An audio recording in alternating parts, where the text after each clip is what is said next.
उड़ीसा में ये सत्संग आयोजित किया गया है और आज बहुत से भक्तों के सवालों के जवाब दिए जाएंगे, क्योंकि मन में शंकाएं होती हैं, बहुत से प्रश्न होते हैं कि अगर हम किसी गुरु से जुड़ें तो उसके पास कैसा ज्ञान होना चाहिए, किस आधार से हमें गुरु से जुड़ना चाहिए, क्या चीज है जिसके लिए हमें गुरु धारण करना है।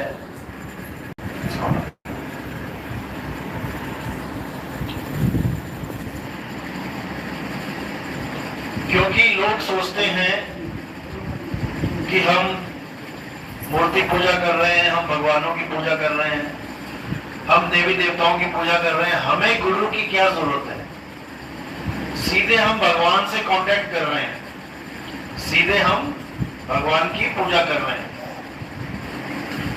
बहुत से सवाल आते हैं, तो आज इन सभी सवालों के जवाब आपको मिलेंगे और इस सत्संग में काफी भक्तों की शंका का समाधान होगा, ऐसी मैं उम्मीद करता हूं। तो आज का सत्संग अब यहां से हम स्टार्ट करते हैं। सबसे पहले परमात्मा के नाम पे जयकारा लगाएंगे। बोलिए परम पिता परमात्मा की, सदगुरुबंदी छोड़ कबीर साहिब की, सभी संतों की, सभी भक्तों की, आज के आनंद की, सकल हंस को बंदगी, साहेब बंदगी सतनाम। तो सबसे पहला सवाल था, अभी थोड़ी देर पहले एक भगत ने पूछा कि जब हम देवी देवताओं की पूजा कर रहे हैं तो हमें गुरु की क्या जरूरत होती है। तो इस पे अच्छी तरह विचार करना है कि हम जिस भी देवी देवता की पूजा कर रहे हैं, जैसे हमने अभी पूछा था तो जवाब में आया था कि मैं कृष्ण जी की पूजा करती हूँ। तो कृष्ण जी की पूजा करने वाले जितने भी भगत हैं वो सुने, गौर से सुने कि उनको गुरु की क्यों जरूरत है। वो केवल कृष्ण जी की पूजा करते रहे, इससे उनको लाभ क्यों नहीं मिलने वाला। लाभ मतलब दुनियावी लाभ नहीं, लाभ यानी कि एक ही लाभ है इंसानी जन्म में, वो है जन्म मरण से मुक्ति। बस एक ही लाभ है। तो आपने कहानी सुनी होगी कृष्ण जी के साथ सुदामा जी की। जब सुदामा जी और कृष्ण जी जंगल में जाते थे लकड़ी काटने, तो कृष्ण जी और सुदामा जी की दोस्ती बहुत ज्यादा गहरी दोस्ती थी। तो सुदामा जी जब लकड़ी काटने जाते थे ऊपर, तो टक टक की जब आवाज आती थी तो कृष्ण जी नीचे से समझ जाते थे कि क्या चल रहा है, और सुदामा को कहते थे कि भाई सुदामा ये क्या हो रहा है, ये टक टक की आवाज कैसी आ रही है। तो वो कहते थे मैं लकड़ी तोड़ रहा हूं, जबकि वो छोले चने वो दांतों से तोड़ तोड़ के खा रहे थे, जो गुरु उन्हें देते थे खाने के लिए। वो कृष्ण जी के हिस्से के भी खा जाते थे। तो वो दोस्ती कहां पे हुई थी उनकी, कहां मिले थे वो दोनों? गुरुकुल में, गुरुकुल में मिले थे। वो दोनों ही एक ही गुरु के शिष्य थे।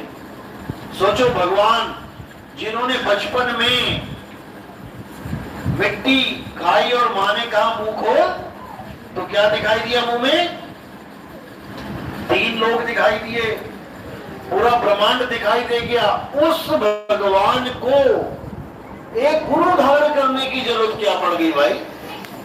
जो पूरे ब्रह्मांड को अपने मुंह में लेके घूम रहा है, उसको किसी गुरु की क्या जरूरत पड़ गई? लेकिन जरूरत थी, तभी तो गए वहां पे।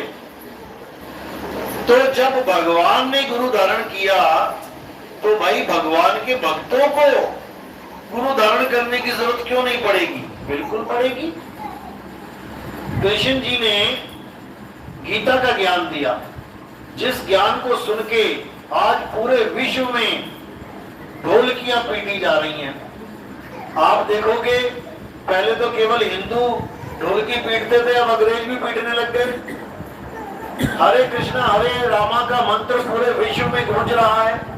क्या जर्मनी, क्या फ्रांस, क्या इटली, अमेरिका, कनाडा, हर जगह लोग संन्यास की बातें कर रहे हैं, बड़े बड़े आईटी के अधिकारी, बड़े बड़े बिजनेसमैन अपना सब कुछ त्याग के हरे कृष्णा हरे रामा कर रहे हैं, कृष्ण जी के गुणगान गा रहे हैं। क्यों? क्या कारण है इसके पीछे? क्योंकि उन्हें भगवान की समझ आ गई है, उनको गीता का ज्ञान समझ आ गया है कि भाई जितना मर्जी इकट्ठा कर ले, अंत समय में खाली के खाली जाना पड़ेगा। ये जन्म माल खजाना इकट्ठा करने के लिए नहीं मिला है, ये जन्म मिला है भक्ति करके मुक्ति प्राप्त करने के लिए। मैं ये नहीं कह रहा कि नौकरियां छोड़ दो जैसे वो लोग छोड़ के चले गए, नौकरियां छोड़ने की जरूरत नहीं है। बहुत से लोग YouTube में दिखाते हैं करोड़पति ने संन्यास लिया, IIT अधिकारी ने संन्यास लिया। भाई संन्यास एक आदमी लेता है, करोड़पति और रोड़पति संन्यास नहीं लेता है, एक जीव संन्यास लेता है, एक मालिक का प्यारा संन्यास लेता है। वो करता भले कुछ भी हो, करोड़पति ने संन्यास ले लिया तो उसको बड़ा हाईलाइट कर दिया, और जब एक रिक्शे वाला संन्यास ले ले उसको कोई ना पूछता, एक गरीब आदमी संन्यास ले ले उसको कोई ना पूछे, उसका YouTube चैनल ना बनाए, उसको हाईलाइट ना करे। ये भी भेदभाव दिखाते हैं लोग YouTube पे आने के लिए सन्यासी बने पड़े हैं। कहीं तो बिजनेस छोड़ के संन्यास लूंगा और 5 करोड़ व्यूज आ जाएंगे, मुझे दुनिया जान जाएगी। ये भी एक अहंकार है। ऐसा संन्यास लो कि किसी को पता ही ना लगे गए कहां तुम, तब तो समझ में आता है कि भाई संन्यास लिया, नहीं तो ये सब दिखावा है। तो भगवान का जो जीव है उसको जब समझ में आ जाती है कि मेरे जीवन का लक्ष्य क्या है, वो खुद ही सन्यासी हो जाता है। इसका मतलब ये नहीं कि वो कपड़े पहने सन्यासी वाले, वो घर में ही सन्यासी हो जाता है। हमारे कितने भगत कहते हैं महाराज जी जब से आपके सत्संग सुने हैं कुछ अच्छा ही नहीं लग रहा, मियां बीवी बाल बच्चे नौकरी चाकरी कर तो रहा हूं लेकिन इसमें कुछ मजा नहीं आ रहा है। ऐसा जादू हो गया सत्संग का कि कुछ अच्छा ही नहीं लग रहा। घरवाली कहती है तेरे ऊपर कुछ कर दिया, मुझे पता नहीं किस किस के पास झाड़ू मरवा के ले आई। वो झाड़ू मारते ना भूत प्रेत वाले, दारूबाज ने दारू पीना छोड़ दिया, बीवी कह रही है इस पे जरूर किसी ने कुछ कर दिया, ये तो बिना दारू के रह नहीं पाता था, जरूर इसके पीछे कोई प्रेत छोड़ दिया किसी ने। वो भी उसका इलाज ढूंढ रही है कि मुझे पहले वाला पति चाहिए, क्योंकि अब वो पत्नी में भी इंटरेस्ट नहीं दिखा रहा। दारू छोटी छोटी, पहले कम से कम दारू पी के पत्नी में तो इंटरेस्ट था, अब पत्नी में भी इंटरेस्ट नहीं रहा। इसको कहते हैं सन्यासी। ये है वो सन्यासी, ये है वो कमल जो कीचड़ में तो रहते हैं लेकिन कीचड़ में लिप्त नहीं होते, कीचड़ में कीचड़ नहीं बन जाते, कीचड़ से ऊपर रहते हैं। यही इंसान का जीवन है। सारे सन्यासी हो जाएंगे फिर क्या हाल होगा? वही हाल होगा जो महात्मा बुद्ध के वंशजों का हुआ। जब महात्मा बुद्ध को देख के सारे सन्यासी होने लग गए तो क्या किया गया पता है? खात्मा कर दिया गया उनका बड़े लेवल पे। ये तो अब मिल रहे हैं थोड़े बहुत, वो भी जंगलों में जा जाके पहाड़ों में जा जाके छिपे हैं ये लोग। देखो इनकी गुफाएं कहां कहां पे, शेरों के बीच में गुफाएं बना के रखते थे, ऐसे ऐसे भी थे। तो कहने का मतलब है सन्यास का मतलब है बैराग हो जाना। घर में ही बैरागी बन सकते हो आप, कोई जरूरी नहीं कि सन्यासी बनना है। तो ये सवाल था कि गुरु धारण क्यों करना है? गुरु धारण करना है सत्य को जानने के लिए। क्योंकि आप जिनकी पूजा कर रहे हो, किसी की भी पूजा कर रहे हो, राम जी की, कृष्ण जी की, हनुमान जी की, या कोई मुस्लिम भाई है वो कुरान पढ़ रहा है, वो नमाज पढ़ रहा है, मस्जिद में जा रहा है, अच्छी बात है। कोई सिख भाई है गुरुद्वारे जा रहा है, बाणी देख रहा है, बाणी पढ़ रहा है, बहुत अच्छी बात है।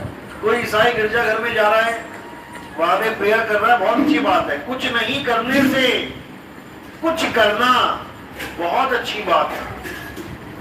लेकिन जो असली चीज है करने वाली, वो तुम्हें बिना गुरु के पता नहीं लगती। जैसे तुम्हारा स्कूल, तुम्हारा बच्चा है छोटा सा, अभी स्कूल जाना शुरू नहीं किया, अब वो पेंसिल लेके कागज पे कुछ लिख रहा है, कुछ बना रहा है, ड्राइंग व्राइंग, कुछ गोले कांटे मार रहा है, तो अच्छा है, कुछ तो कर रहा है। पेन और पेंसिल से, कागज से प्रेम तो कर रहा है ना वो, चाहे वो कुछ भी मार रहा है उसमें। क्यों? वो तब तक मारेगा जब तक उसको गुरु नहीं मिल गया। क्या स्कूल में जाके भी वो कांटे मारेगा? उसका हाथ पकड़ लेगा गुरु, बेटा ऐसे का बनता है। पढ़ाया बच्चों को आपने, अपने छोटे छोटे बच्चों को हाथ में हाथ पकड़ना पड़ता है उनका, और उनके हाथ को पकड़ के घुमाना पड़ता है। 10 बार, 15 बार, 20 बार तुम घुमाते हो तो 21वीं बार वो खुद ही घुमाने लग जाता है। यानी एक बच्चा जब बिना गुरु के पेंसिल लेता है तो ऐसी भाषा लिखता है कि तुम समझ ही ना पाओ लिख क्या दिया उसने। लेकिन जब वो गुरु के साथ जुड़ के लिखता है तब तुम आराम से उसको समझ सकते। इसी प्रकार बिना गुरु के जब आप पूजा पाठ करते हो तो आप किसकी पूजा कर रहे होते हो? आपको यही नहीं पता है। यही गुरु समझाता है कि तुम किसकी पूजा करते रहे, और पूजा करनी किसकी थी। क्योंकि बिना गुरु के हम किसकी पूजा करते हैं? शरीरों की। आप कोई भी भगवान की पूजा कर रहे हैं तो आप किसकी पूजा कर रहे हैं? शरीर की। और शरीर क्या है? शरीर 10 इंद्रियों का बंडल है। बंडल है। जैसे कार क्या है? कार कल पुर्जों का बंडल है। कोई भी कार है, उसका एक एक नट बोल्ट खुला कर दो, इंजन खोल दो, दरवाजे खोल दो, ऐसे बिछा दो एक एक चीज। अब उसमें कार ढूंढ के दिखाओ कहां है, कार उठा के दिखाओ कहां है, कहां गई कार? कौन सा पार्ट कार है? कुछ भी उठाओगे तो दरवाजा उठा लिया, नट उठा लिया, बोल्ट उठा लिया, रिपन उठा लिया, इंजन को हाथ लगा दिया, एक्सीलेटर की, क्लच की वायर, ये सब बिखरा पड़ा है। इसमें कार कहां गई? और जब इसको इकट्ठा कर दो तो वो कार बन गई। इसी प्रकार जब हम भगवान को ऐसे अलग अलग करते हैं, जिसकी आप पूजा कर रहे हो, तो आपको भगवान ढूंढे नहीं मिलेगा। और जब यही 10 इंद्रियों को हम इकट्ठा कर देंगे तो एक भगवान बन जाएगा। किसकी पूजा कर रहे हैं आप? देखो, किसी भी देवी देवता की आप जो पूजा कर रहे हैं उसको देखो कि क्या पूजा मैंने। बाल, माथा, आंखें, गाल, होंठ, गला, हाथ, पैर, इन सबको अलग अलग बिछा दो। जब सबको अलग बिछा दोगे तो तुम्हें भगवान ढूंढे नहीं मिलेगा कहां गया। कोई भी चीज उठाओगे, ये हाथ है, ये पैर है, ये बाल है, ये खाल है, ये नाक है, ये होंठ है, भगवान कहां है? आसानी से और समझ लो कि 10 इंद्रियां हम सबके पास हैं। 10 इंद्रियां होती हैं, 5 कर्म इंद्रियां, 5 ज्ञान इंद्रियां। कर्म इंद्रियां क्या होती है? जिससे हम कर्म करते हैं। जैसे हाथों से कर्म करते हैं, पैरों से कर्म करते हैं, मुंह से कर्म करते हैं, और लैट्रिन बाथरूम के लिए जो इंद्रियां यूज करते हैं उससे कर्म करते हैं। तो ये 5 इंद्रियां हो गई कर्म इंद्रियां। और ज्ञान इंद्रियां क्या है? जिससे हमें ज्ञान प्राप्त होता है। यानी आंख से ज्ञान होता है कि लाल है कि काला, पीला है कि हरा, पापा है कि मम्मी। कान से पता लगता है शेर दहाड़ा की बिल्ली म्याऊं म्याऊं कर रही है, कुत्ता भौंका या सांप फुस फुस कर रहा है। तो ये ज्ञान इंद्रियां हैं। नाक से पता लगेगा खुशबू है, बदबू है, तो ये ज्ञान इंद्रिय है। जीभ से पता लगेगा खट्टा है, मीठा है, चटपटा है, करारा है, कड़वा है, तो ये ज्ञान इंद्रिया हो गई। और 5वीं इंद्रिय क्या है? ये खाल। ये जो खाल है आपकी पूरी चढ़ी हुई, ये ज्ञान इंद्रिय है। इससे आपको पता लग जाता है ठंडा है, गर्म है, गीला है, सूखा है। जब कपड़ों को देखना होता है, सूखे हुए जो तार पे डाले हुए कपड़े, जब उनको देखना होता है गीले कि सूखे, तो कैसे देखते हो? आंखों से। आंखों से देख के पता लग जाता है कि सूखे हैं कि गीले हैं? किससे पता लगता है? छूने से। यानी तुम्हारा हाथ आंख का काम कर रहा है, आंख से भी ज्यादा। जो आंख नहीं समझ पा रही है गीला है सूखा है, वो केवल छूने से पता लग जा रहा है तुम्हें। तो ये चमड़ी क्या है? ज्ञान इंद्री। अब ये 10 इंद्रियां हो गई, 5 कर्म इंद्रियां, 5 ज्ञान इंद्रियां। अब इन कर्म इंद्रियों और ज्ञान इंद्रियों को बिछा दो, 10 खूंटी टांग दो, 10 पे 10 को लटका दो। आंख लटका दी, कान लटका दिया, नाक लटका दी, जीभ लटका दी, चमड़ी लटका दी, हाथ पैर लटका दिए। अब इनमें से भगवान कौन है? किसकी पूजा कर रहे थे? कौन है भगवान इसमें? और इसी का एक बंडल बना दिया फिर से, हाथ के पैर के ऊपर, पेट के ऊपर, हाथ के ऊपर, आंख नाक, और बन गया भगवान। मैं तो भगवान का पुजारी हूं। तुम भगवान के पुजारी नहीं, तुम इंद्रियों के पुजारी हो। तुम इंद्रियों के पुजारी हो। और भगवान कहते हैं मैं इंद्री तीत हूं। इंद्री तीत मतलब होता है इंद्रियों से परे हूं। हे अर्जुन, तू और मैं ये शरीर नहीं है। शरीरों के मारे जाने पर भी आत्मा नहीं मरती। तू और मैं आत्मा है। शरीर तो आत्माओं के कपड़े हैं।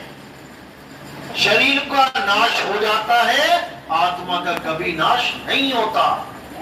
तेरे और मेरे कई जन्म हो चुके हैं। किस रूप में? शरीर के रूप में। लेकिन मैं अजन्मा हूं, मेरा कभी जन्म नहीं होता। 2 रूप बताए। पहला रूप शरीर का रूप, जिसके जन्म और मरण होते हैं, और दूसरा रूप आत्म स्वरूप, जो शरीरों के जन्म और मरण होते हैं वो सबके होते हैं। सब शरीर रूप में हैं। आप भी हैं, हम भी हैं, भगवान लोग भी हैं। सबके शरीर आ रहे हैं, जा रहे हैं, आ रहे हैं, जा रहे हैं। और सबका ही एक और स्वरूप है जो आत्म स्वरूप है। वो आता जाता नहीं है। आप भी नहीं मरते, मैं भी नहीं मरता, कोई भगवान भी नहीं मरता। सबके पास 2 स्वरूप हैं, एक नकली, एक असली। हे अर्जुन, इस दुनिया में 2 प्रकार के तत्व हैं, एक असत तत्व, एक सत तत्व। शरीर तो सारे असत हैं, क्योंकि शरीर पैदा होते हैं और शरीरों का नाश हो जाता है। लेकिन आत्मा ये सत्य है, इसका कभी किसी काल में नाश नहीं होता। इसी को समझना है। यानी शरीरों से ऊपर उठना है और आत्मा को जानना है। इसी को आत्मज्ञान कहते हैं। हे अर्जुन, जो आत्मा को जानता है यथार्थ में वही मुझे जानता है। और जो आत्मा को नहीं जानता, जो मुझे मनुष्य करके पूजता है, वो मुझे जानता ही नहीं, वो मुझे पहचानता ही नहीं। वो मुझे इंद्रियां समझ के, इन इंद्रियों की पूजा करके जन्म बर्बाद कर देता है। क्योंकि ये जितनी भी इंद्रियां हैं, जितने भी शरीर हैं, ये सब 3 गुणों के अंतर्गत आते हैं। 3 गुणों से नीचे आते हैं। अध्याय 7 पढ़ो। हे अर्जुन, जिनकी बुद्धि मारी गई है, मति मारी गई है, जिनका ज्ञान माया के द्वारा हर लिया गया है, वो सदा 3 गुणों से नीचे रह जाते हैं। और जो मेरे यथार्थ रूप को पहचान जाते हैं, वो सहज ही इस त्रिगुणी माया को लांग जाते हैं।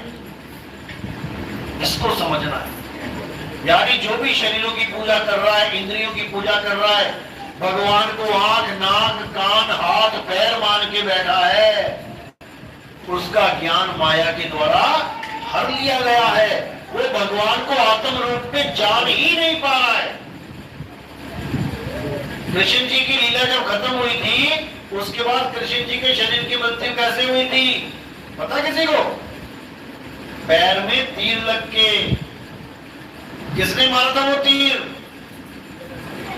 जिसको राम जी ने तीर मारा था, यानी बाली को राम जी ने छुप के तीर मारा था। बाली ने मरते मरते श्राप दे डाला। क्या श्राप दिया था कि हे राजन, हे राम, तुम क्षत्रिय कुल में पैदा हुए हो, तुम्हें तो क्षत्रिय धर्म पता होना चाहिए, तुमने धर्म तोड़ दिया। क्षत्रिय धर्म क्या कहता है? क्षत्रिय धर्म कहता है कि किसी निहत्थे पे वार नहीं करना है, किसी स्त्री और किसी बच्चे पे वार नहीं करना है। लेकिन तुमने मुझ निहत्थे पे, जो मैं अपने भाई के साथ मल्ल युद्ध कर रहा हूं, तुमने मुझे सामने से भी नहीं, पीछे से छुप के मारा। तुमने धर्म का नाश किया है। मैं तुम्हें श्राप देता हूं कि मैं भी ऐसे ही तुम्हें तीर मारूंगा। और इतना कह के उसने प्राण त्याग दिए। वही व्याघ्र बन के आया जो जंगल में हिरणों को मारते हैं, तीर मांस लेते हैं उनसे। उसने कृष्ण जी के पैर में तीर मारा, उससे उनका शरीर शांत हो गया।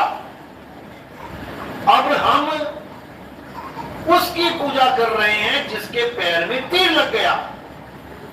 किसके पैर में तीर लगा? कृष्ण जी के या कृष्ण जी के शरीर के? बस यही समझना है। तुम कृष्ण जी के शरीर की पूजा करने लग गए हो जिसके तीर लग गया। जबकि पूजा किसकी करनी है? जिसको तीर छू नहीं सकता। हे अर्जुन, नैनम छिंदंती शस्त्राणी नैनम दहती पावका। हे अर्जुन, आत्मा को कोई शस्त्र काट नहीं सकता, अग्नि जला नहीं सकती, वायु सुखा नहीं सकती, जल भिगो नहीं सकता। तो तुम उसकी पूजा करो जिसको ये कोई काट जला और सुखा नहीं सकता। लेकिन तुम उसकी पूजा कर रहे हो जिसको शस्त्र ने काट दिया, अग्नि ने जला दिया, वायु ने सुखा दिया, जल ने भिगो दिया। राम जी जब लीला पूरी करके गए तो कैसे शरीर शांत हुआ? कैसे हुआ पता किसी को? सरयू नदी में जल समाधि लेके परिवार समेत। अब शरीर ही छोड़ना था तो बाहर छोड़ देते। जल में जाने की क्या जरूरत थी? क्योंकि जल से ही शरीर का नाश होगा, इसलिए वो जल में गए, जल ने शरीर का नाश कर दिया। अब पूजा किसकी करी हमने? जिसको जल ने डुबो दिया, गला दिया। जबकि पूजा किसकी करनी थी? जिसको जल भिगो नहीं सकता, जिसको वायु सुखा नहीं सकती, जिसको अग्नि जला नहीं सकती, उसकी पूजा करनी थी, उसको जानना था। और वो कोई शरीर नहीं है, वो है आत्मदेव।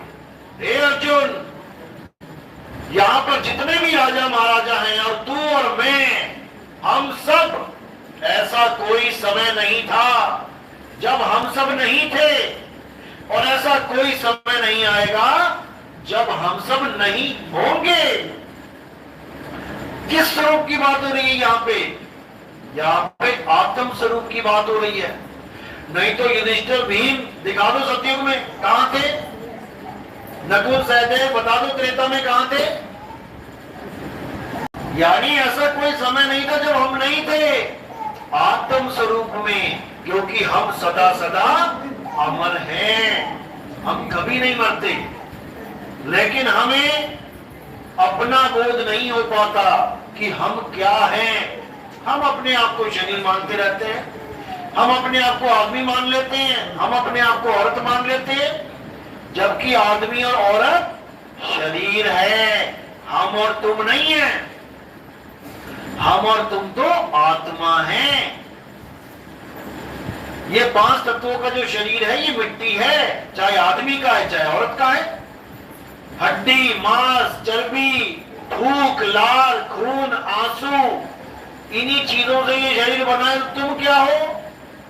तुम क्या हड्डी हो? क्या तुम मांस हो? क्या तुम खून हो? थूक हो, लार हो, आंसू हो? क्या हो तुम? इनमें से तुम कुछ भी नहीं हो। इन सबको तो तुम छोड़ के एक दिन चले जाओगे, यही पड़ा रह जाएगा। ये जैसे केले का छिलका होता है ना, केला चला जाता है अंदर और छिलका जाता है बाहर डस्टबिन में। लेकिन मार्केट से लेके क्या आए थे तुम? देख के केला देख के लाए थे कि केले का छिलका? केले का छिलका हरा है कि पीला है? खूब झगड़ा किया, नहीं ये तो कच्चा है, रेट थोड़ा कम कर ले भाई। और जिसको तुम पसंद करके लाए थे, जैसे लड़की पसंद करने गए तुम, अब लड़की पसंद करके लाए तो घर में अपने साथ ही रखोगे ना, क्योंकि लड़की देख के लाए हो तुम। इसी प्रकार तुम केला भी पसंद करके लाए थे, क्या देख के? छिलका देख के। तो जिसको देखा उसको खाया नहीं, उसको फेंक दिया, जिसको पसंद करके लाए थे। और जो गुप्त था वो तुम्हें मजा देगी, आनंद देगी। इसी प्रकार ये जो दिखता है, ये शरीर, ये केले का छिलका है। और केला कहां है? वो दिखाई नहीं देता, वो गुप्त है, लेकिन कीमत उसी की है। तुम लेके आओ देख के और केवल छिलके ही छिलके ले आओ, उसमें केला हो ही ना, लाओगे क्या? नहीं लाओगे। यानी किसी दुकानदार ने 100 केले छील के रखे हैं, जो केला था उसका तो जूस बना के पिला दिया सबको, शेक, और जो केले के छिलके थे वो लटका दिए। तो तुम केले के छिलके देख के ले आओगे क्या? नहीं लाओगे। इसी प्रकार ये जो शरीर है, ये केले का छिलका मात्र है। जैसे वो केले का छिलका डस्टबिन में जाता है, ये केले का छिलका कौन से डस्टबिन में जाता है? चिता पे। या तो चिता पे जाएगा ये, या मिट्टी में दबा दोगे। जिसको तुम कह रहे हो मेरी माँ, मेरा पापा, मेरा भाई, मेरा बच्चा, तुम केले के छिलके से प्यार कर रहे हो, और जो केला है उसका तुम्हें पता नहीं है, जो इस छिलके को छोड़ के चला जाएगा। क्या कहते हो जब माँ बाप चले जाते हैं छोड़ के दुनिया को? तब कहते हो मेरे पिताजी मुझे छोड़ के चले गए, और लाश नीचे पड़ी है। अरे पता नीचे पिता है तो जिसको पिताजी पिताजी कर रहा था, कहां चला गया छोड़ के? क्या तुमने जाते हुए देखा पिताजी को वो कैसा था? तुम तो ये भी नहीं समझ पा रहे हो कि मैं किसके साथ रहता हूं दिन भर। मेरा भाई कैसा है, मेरी माँ कैसी है, मेरा लड़का कैसा है, मेरा बाप कैसा है।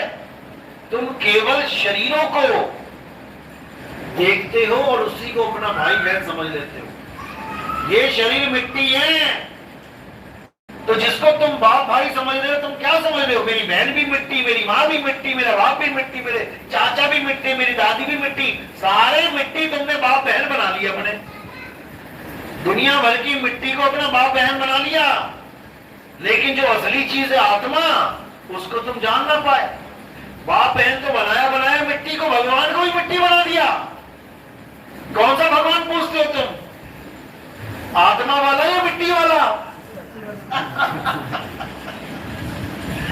जब तुमने भगवान को मिट्टी बना दिया तो क्या बनेगा तुम लोग का? और भगवान क्या कह रहे हैं कि मैं मिट्टी जोड़ो, मैं शरीर भी नहीं हूं। यानी भगवान अगर शरीर में भी आ जाए तुम्हारे सामने, वो तब भी ये कहेंगे कि मैं शरीर भी नहीं हूं। तुम तो शरीर से भी डाउन चले गए, मिट्टी का भगवान बना दिया तुमने। अर्जुन के सामने खड़े होके कृष्ण जी ने कहा मैं शरीर नहीं हूं, तो अर्जुन किसको देख रहा था उस वक्त? शरीर को। जो दिख रहा था वो भी भगवान नहीं है, तो मिट्टी का भगवान कैसे हो जाएगा? पत्थर भगवान कैसे हो जाएगा? भगवान वो है जो अर्जुन के सामने खड़ा होके भी दिखाई नहीं दे रहा। जैसे मैं तुम्हारे सामने बैठा हूं, लेकिन मैं तुम्हें दिखाई नहीं दे रहा। क्या दिख रहा है? शरीर। तो क्या मैं शरीर हूं? नहीं हूं। यानी तुम्हारे सामने से होके निकल जाऊंगा, लेकिन तुम्हें पता ही नहीं लगेगा कौन आया था कौन चला गया। इसी को बोलते हैं गैबी। गैबी। हिंदू कहो तो हूं नहीं, और मुसलमान भी नहीं, पांच तत्व का पुतरा कै भी खेले माही। यानी पांच तत्वों के पुतले के अंदर मैं खेल के चला भी जाऊंगा और तुम मुझे देख भी नहीं पाओगे, तुम मुझे पहचान भी नहीं पाओगे कि कौन आके ज्ञान दे के चला गया।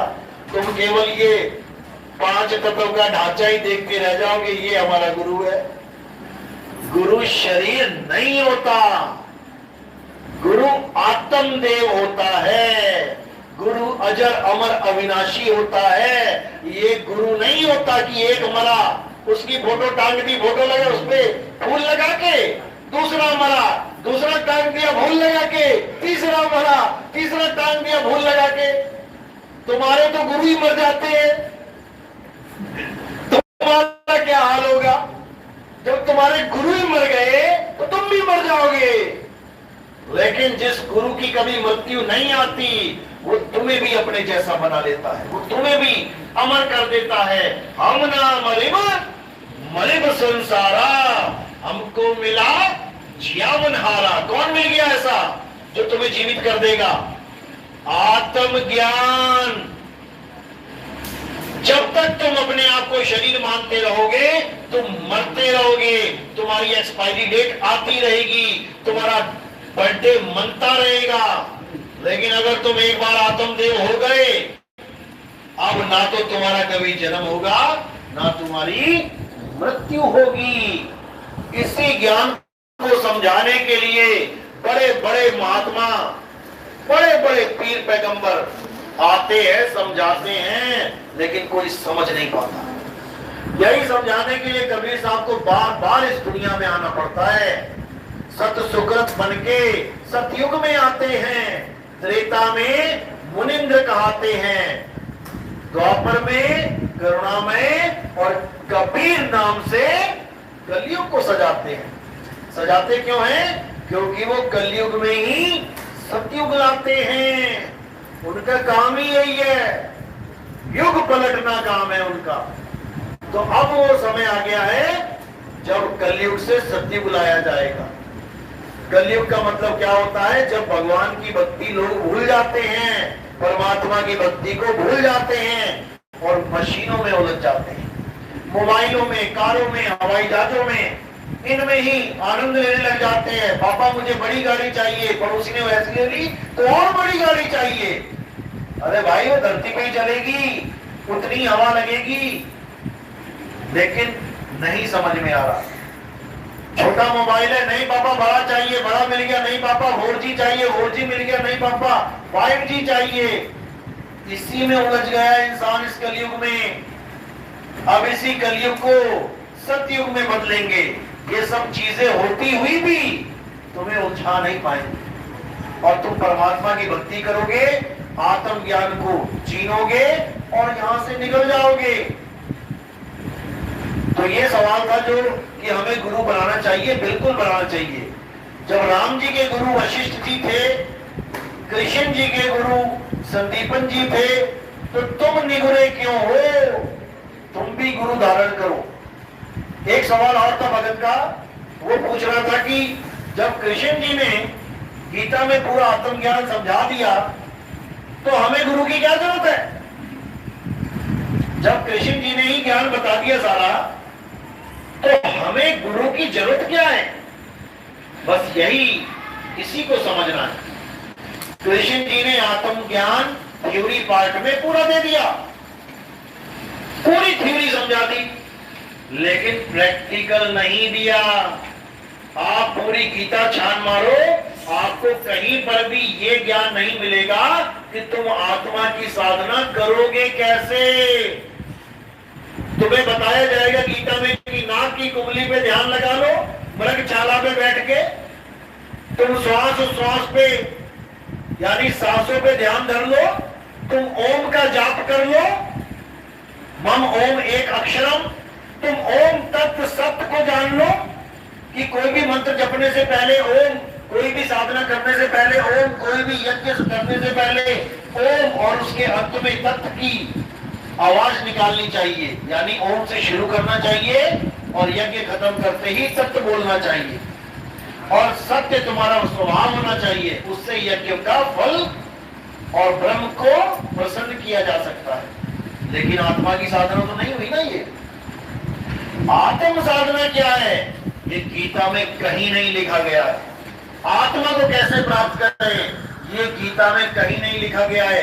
केवल एक हिंट दिया गया है, और हिंट क्या है? अध्याय 4 34वां श्लोक कि हे अर्जुन, इस दुनिया में 2 प्रकार के तत्व हैं, एक सत्य और एक असत्य। अगर तुम असत्य को जानना चाहते हो तो इन शरीरों की तरफ देख लो, ये असत्य हैं। और अगर तुम सत्य को जानना चाहते हो तो समझ लेना कि आत्मा ही सत्य है, और उस आत्मा की प्राप्ति तुम्हें किसी पूर्ण गुरु से ही हो सकती है जो आत्मा को जानता है। अध्याय 4 34वां श्लोक, जो ज्ञानी आत्मज्ञानी है वही तुम्हें आत्मा का ज्ञान करवा सकता है। जो खुद आत्मज्ञानी नहीं है, जो खुद अपने आप को शरीर मानता है, वो तुम्हें भी शरीरों की ही साधना करवाएगा, और बार बार तुम मां के गर्भ में जाते रहोगे, शरीरों में उलझते रहोगे। आत्मज्ञानी तुम्हें एक बार भी नहीं बोलेगा कि तुम शरीर हो, वो तुम्हें शरीरों से अलग करके बता देगा कि तुम एक आत्मा हो। यही उस आत्मज्ञानी की पहचान होगी। बाकी जितने भी गुरु होंगे, ये सब अपने फोटो, अपने कैलेंडर, अपनी मूर्तियों को बना के तुमसे हार भी डलवाएंगे और तुमसे पूजा भी करवाएंगे, क्योंकि वो जानते ही नहीं कि ये शरीर में नहीं हूं। वो अपने आप को शरीर मान बैठेंगे, वो इन इंद्रियों को अपना रूप मान बैठेंगे, वो अपनी फोटो खिंचवा खिंचवा के तुम्हें भेजेंगे व्हाट्सएप पे कि इस फोटो को ध्यान से देखते रहो। परमात्मा इसी शक्ल में तुम्हें दर्शन देने लग जाएगा। यही तो मन की कल्पना है। आंख वाले को तुमने व्हाट्सएप भेज दिया, अंधों को जरा दिखाओ व्हाट्सएप भेज के, किसका ध्यान करें? यानी भगवान आंख वालों को ही मिलेगा। सूरदास तो ऐसी जीवन बर्बाद करके चला गया। ऐसा नहीं है भाई, परमात्मा सबका है, अंधों का भी है, लंगड़ों का भी है, गूंगों का भी है, बहरों का भी है। वो परमात्मा सबका है। लेकिन अज्ञानी नहीं समझ पाते।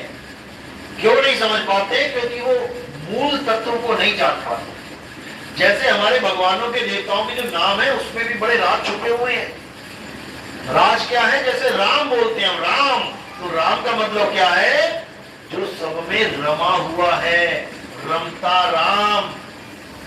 जो तिल माही तेल है, जो चकमक में आग, और तेरा साईं तुझ में है, जाग सके तो जाग। तेरा साईं किसमें है? तुझ में, यानी तुझ में रम रहा है। अब तुम्हारा साईं तुम में रम रहा है, तो मेरा साईं किस में रम रहा है? मुझ में। सबका साईं किस में रम रहा है? सब में। तो वो सब में रमता राम है। कस्तूरी कुंडल बसे मृग ढूंढे बनमाही, ऐसे रमता राम है ये दुनिया जाने नहीं। सब में वो रमता राम रमा हुआ है। इसीलिए रामायण में उसका नाम राम रखा गया। अब उसके साथ एक सीता थी। सीता का मतलब है शीत, यानी शीतलता, ठंड। जब तुम्हें राम मिल जाएगा तो तुम्हारा चित्त एकदम ठंडा हो जाएगा। अब तुम्हारे अंदर ऐसा कुछ नहीं है जो तुम्हें विचलित कर पाए। तो जहां राम है वहीं सीता है। अब साथ में एक लक्ष्मण भी थे। वो क्या है? धनुष बाण लेके लक्ष्य लगाते थे। लक्ष्मण यानी हमेशा अपने मन पे लक्ष्य रखो कि ये कोई गलत काम ना कर दे। इसको बांध के पकड़ के रखो। इसको जैसे बंदूक लगा देते ना कान पे, चल फोन उठा, घर वालों को फोन के कर, तो सारी हेकड़ी निकल जाती है उसी वक्त। डायल, हाँ जी मुझे किडनैप कर लिया, 1 करोड़ भेज दो। किसके कहे पे? इसके कहे पे। ये जो बंदूक पकड़ी है ना, ये सब कुछ करवा रही है। इसीलिए धनुष बाण लेके राम की और लक्ष्मण जी की सेवा के लिए, राम और सीता की सेवा के लिए लक्ष्मण जी 24 घंटे कहते जागते रहते थे, सोते ही नहीं कभी। ऐसे ही आपने 24 घंटे इस मन पे तीर का निशाना लगा के रखना है। वही लक्ष्मण है जो अपने मन को लक्ष्य बना के साधे, इससे कोई गलत काम ना होने दे। उसके बाद कौन है? हनुमान। हनुमान कौन है? हनु यानी हनन करना, मान यानी अपने मान का, अभिमान का। तुम चाहे डॉक्टर बन जाओ, तुम चाहे इंजीनियर बन जाओ, तुम चाहे सीएम बन जाओ, तुम चाहे पीएम बन जाओ, लेकिन तुम्हारे अंदर अहंकार नहीं आना चाहिए। याद रखना, तुम भी बुलबुले हो, पानी के बुलबुले हो। अगर गोली किसी आम आदमी के लग सकती है, तुम्हारे भी लग सकती है। और आम आदमी से ज्यादा डर तो तुम्हें होता है। 50-50 गनमैन लग के खड़े होते हैं, औहदा बड़ा हो गया लेकिन दिल उतना ही छोटा हो जाता है। तो हनुमान का मतलब है कि पूरा पहाड़ भी उठा लिया, पूरी समुद्र को भी लांग गए एक ही जलान में, लेकिन फिर भी कहां बैठे हैं? राम जी के चरणों में। यानी अपने मान अहंकार को खत्म करके प्रभु के चरणों में बैठे। उसके बाद कौन है? भरत। भरत यानी भर गया, जिसको संतोष हो गया, पूरा भर गया, अब इसको कुछ चाहिए ही नहीं। मां कितना कुछ करती रही उसके लिए, मेरे भरत को राज मिल जाए, राज मिल जाए। राम जी को भेज दिया वनवास, तो भरत ने क्या किया? भरा हुआ था, उसमें क्या भरोगे? वो राम जी की खड़ाऊ लेके आगे सिंहासन पे रख के उनको राजा बना दिया। इंतजार किया उसने, यानी वो पूर्ण था, उसके अंदर इतना ज्ञान था कि अज्ञान उसमें आ ही नहीं सकता। तो आगे है दशरथ। अब दशरथ कौन है? जिनकी कहानी अभी सुनाई थी मैंने। 10 यानी 10, रथ यानी इंद्रियों का रथ, ये है दशरथ। 10 इंद्रियों का रथ ये है। और जब राम से वियोग हो जाता है तो दशरथ की मृत्यु हो जाती। रमता राम, जैसे ही आत्म राम अलग हुआ इस शरीर से, वैसे ही दशरथ जी स्वर्ग से धार गए, शरीर छूट गया। तो ये 10 इंद्रियों का रथ जो चला रहा है, आत्म राम ही चला रहा है। राम का बिछोड़ा ये दशरथ नहीं सह सकता, ये चलता चलता चलता गिर जाता है। तो आगे कौन है? रावण। रावण यानी यानी राक्षस, वन यानी जंगल। इस जंगल में एक राक्षस बैठा है, रमता राम भी बैठा है, राक्षस भी बैठा है। वो राक्षस कौन है? मन ही स्वरूपी देव निरंजन, तुम्हें राख भरमाई हो। वो राक्षस कहां बैठा है? वो यहां बैठा है। जितने भी गुरु यहां पर ध्यान लगाते हैं और लगवाते हैं और कहते हैं यहां पर एक ज्योत जल रही है, वही परमात्मा है, वही राक्षस की पूजा करवाते हैं। इसी को कबीर साहब ने बोला, निज मन यानी वो राक्षस, निज मन करत जहां ठकुराई, सो नैनन पिछवाड़ा है। इसी को बोला कि अब ये काम नहीं करना है, अब आंखें मूंद के ध्यान यही नहीं लगाना है, अब कानों में उंगलियां नहीं डालनी है। आंख दो, तनिक कष्ट मत धारो, और खुले नयन पे हंस हंस सुंदर रूप निहारो। अब सुंदर रूप कैसे निहारना है? इन आंखों से नहीं, सुरत के द्वारा। सुरत से देख ले वह देश, सुरत से देख ले वह देश, देखत देखत दीखण लागे, और मिट गए सकल अंदेश, सुरत से देख ले वह देश। तो आगे कौन है? कुंभकर्ण। कुंभकर्ण क्या है?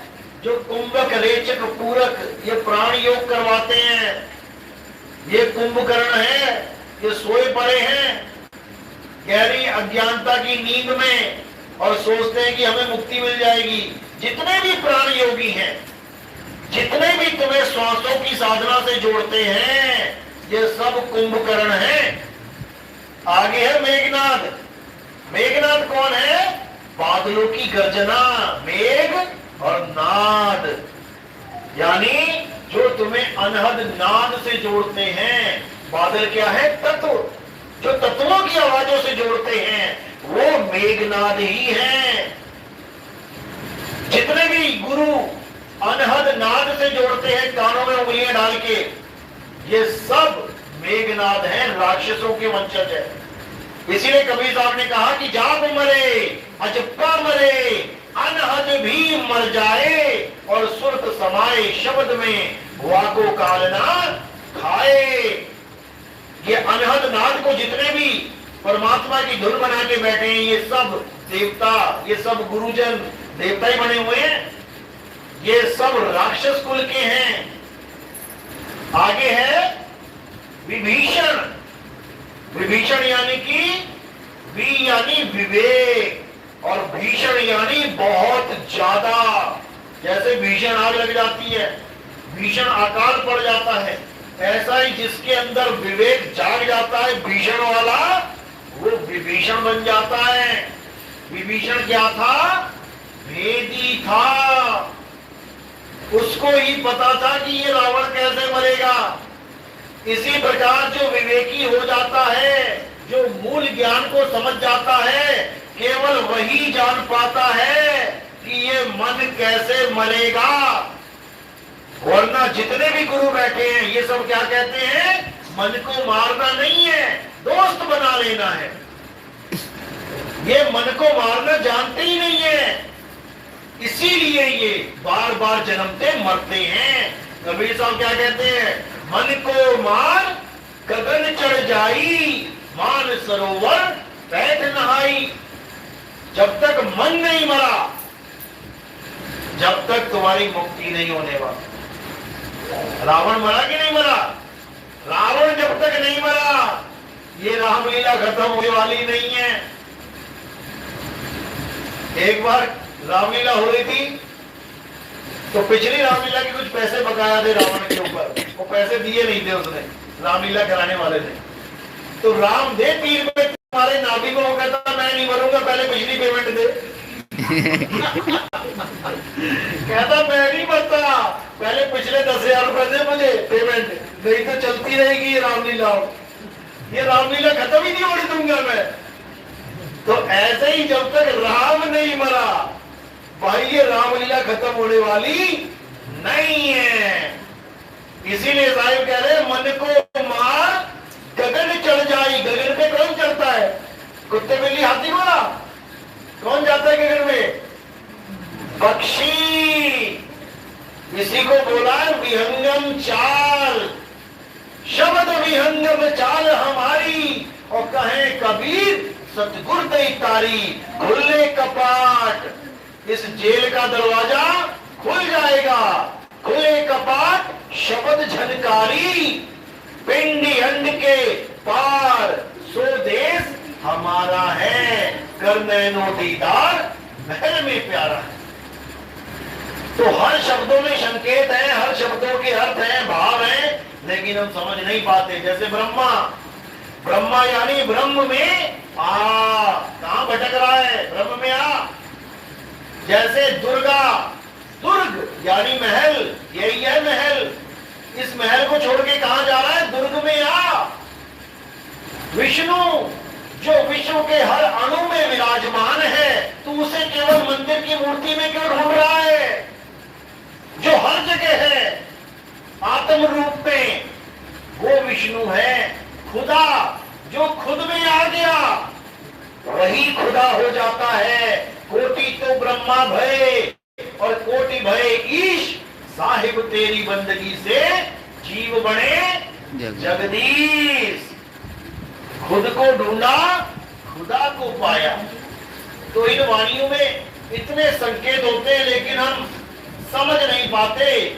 इसी को शंकर, शंकर का मतलब क्या है? संग कर। किसका संग कर? अपनी आत्मा का संग कर, बाकी को छोड़। शिव, शिव क्या है? शव में ई की मात्रा लगाओ तो शिव है। ई रूपी ईश्वर, यानी आत्मा रूपी ईश्वर अगर ना हो तो ये शिव शव हो जाता है।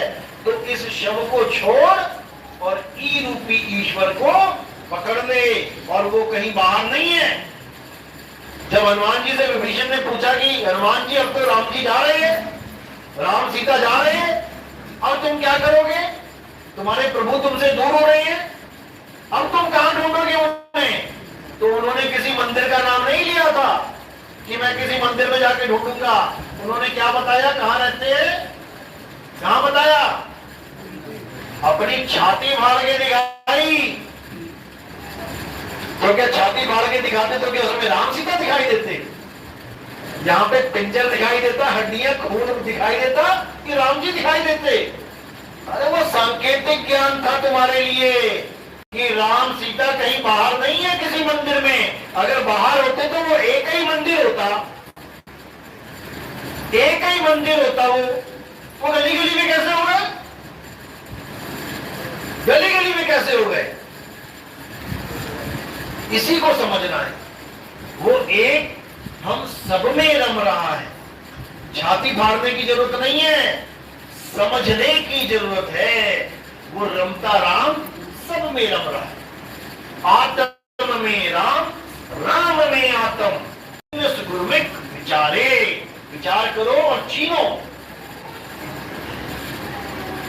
एक सवाल था भगतता की। ये पुराने रीति रिवाज है हमारे ओडिशा में। यहां पर एक मंदिर है, बहुत मशहूर मंदिर है। क्या नाम है? मणि नागेश्वर। मणि नागेश्वर। अरे नहीं, वो जगन्नाथपुरी जो जगन्नाथपुरी। क्या कौन बता रहे थे कि 12 महीने में 13 पूजा होती है? 12 महीने में 13 पूजा होती है। देखो, अब इनका सवाल ये था कि हम ये सब कैसे छोड़ दें। बिल्कुल वैसे ही छोड़ देना है जैसे आप एलकेजी यूकेजी में जब गए थे, या कोई क्रच में गए थे, या आंगनबाड़ी में गए थे, जो बच्चों का स्कूल होता है, वहां पर खिलौने मिलते थे ना। अभी बच्चों को पहली बार स्कूल में जब लेके जाओगे आप आंगनबाड़ी में, तो वहां पर क्या होगा? फुटबॉल होगी, छोटी वाली बॉल होगी, वॉलीबॉल होगी, कोई हॉकी होगी, कोई हाथी होंगे, घोड़े होंगे, खिलौने होंगे। तो आप अपने बच्चों को जब वहां छोड़ने जाते हो तो आप अपने बच्चों को एक ट्रैक देते हो, एक रास्ता देते हो कि मेरा बच्चा घर से 2 घंटा, 3 घंटा, 4 घंटा दूर रहना सीख जाए। क्योंकि बच्चा माँ बाप को छोड़ के जा रहा है स्कूल में।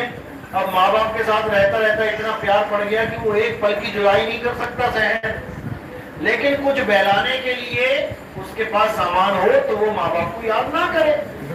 यानी खेल खिलौने हैं, यार दोस्त बन गए तो माँ बाप थोड़ी देर याद नहीं आते। ये उसका पहला पायदान है। डॉक्टर बनने के लिए, इंजीनियर बनने के लिए ये पहला पायदान है। तो वो पहला पायदान भी आपने चढ़ना है, बच्चों को चढ़वाना है। लेकिन जैसे दूसरा पायदान आता है तो पहला पायदान छूट जाता है। अब उसको छोड़ने में नुकसान हुआ कि फायदा? क्या हुआ? फायदा हुआ। अगर तुम्हारा बच्चा 10वीं में हो और वो छोटे छोटे खिलौने से खेलता रहे और पिता साथ में वो कहे नहीं मेरे तो रीति रिवाज है, ये मैंने तो इनको कैसे भूल जाऊं, तो तुम क्या कहो? अरे बड़ा हो जा, वो बच्चा था तू। इसी प्रकार जो तुम्हारे रीति रिवाज है, जो तुम्हें जोड़ा गया है जिनसे, मूर्ति पूजाओं से या और भी, ये तुम्हें एक ट्रैक देने के लिए जोड़ा गया था ताकि तुम कभी जाके आत्मज्ञानी बन पाओ। अगर आत्मा का ज्ञान ही नहीं चाहिए था किसी को, केवल पूजा पाठ करना था, तो अध्याय 2 बोलने की जरूरत क्या थी? कृष्ण जी को इतना बोलने की क्या जरूरत थी कि अर्जुन समझ जा, समझ जा। जो आत्मा को नहीं समझ पाते वो जन्म मरण में फंसे रह जाते हैं। अध्याय 7 में बोलने की क्या जरूरत थी कि किसी देवी देवता की पूजा नहीं करनी है? अध्याय 7 पढ़ो, क्या बोलने की जरूरत थी? वो कोई उसके दुश्मन थोड़ी नहीं थे। कृष्ण जी ने जब पहाड़ उठाया उंगली पे, हनुमान जी ने उठाया, पता है ना क्यों उठाया था? क्योंकि संजीवनी बूटी देनी थी। लक्ष्मण जी मूर्छित हो गए थे। अब संजीवनी बूटी उनको पता नहीं थी कौन सी है, तो वो पूरा पहाड़ी उठा के ले गए कि चलो खुद ही ढूंढ लेंगे। मिल गई, मूर्छा टूट गई। लेकिन कृष्ण जी ने जो पहाड़ उठाया वो किसके लिए उठाया था? किससे युद्ध हो रहा था? पता है किसी को? हाथ खड़े करो। और कोई? किससे हो रहा था? इंद्र से। इंद्र कौन सा राक्षस है भाई? भगवानों की लड़ाई तो राक्षस में होती है ना, तो देवताओं से क्यों लड़ने लग गए? इंद्र ने क्या किया था? इंद्र से लड़ाई क्यों हो रही थी? क्योंकि सारे गोकुलवासी देवी देवताओं की पूजा करते थे, और जब कृष्ण जी ने उनको समझाया कि देवी देवताओं की पूजा नहीं करनी है, तब इंद्र नाराज हो गया। वो कहता है ऐसे कैसे नहीं करनी है, रीति रिवाज है, युगों युगों से चलते आए हैं। लेकिन कृष्ण जी ने ये रीति रिवाज खत्म कर दिए कि अब बहुत हो गया, अब आगे बढ़ो, आत्मज्ञान को प्राप्त करो, सारी उम्र खिलौनों से नहीं खेलते रहना है। जब देवताओं के राजा से युद्ध हो रहा है तो देवताओं की पूजा कब बोल देंगे वो? यानी दो आपस में दो प्रधानमंत्रियों का युद्ध हो रहा है, एक प्रधानमंत्री दूसरे प्रधानमंत्री से युद्ध कर रहा है, तो वो अपनी जनता को कब कहेगा कि दूसरे प्रधानमंत्री के एमएलए, एमपी और सीएम की पूजा करो?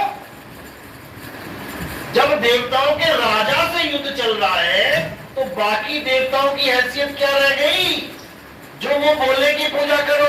इसीलिए अध्याय 7 में बिल्कुल साफ लिखा है कि जिनकी बुद्धि मति मारी गई है वो देवताओं की शरण में जाते हैं।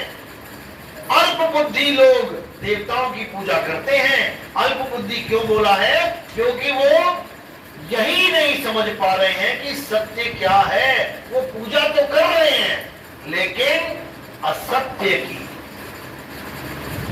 इसीलिए अध्याय 7 में इतना खुल के लिखा है, आप कुछ मत करो, केवल गीता लेके आओ या मोबाइल पे डाउनलोड करो, अध्याय 2 और अध्याय 7 इसको घोट के पी जाओ।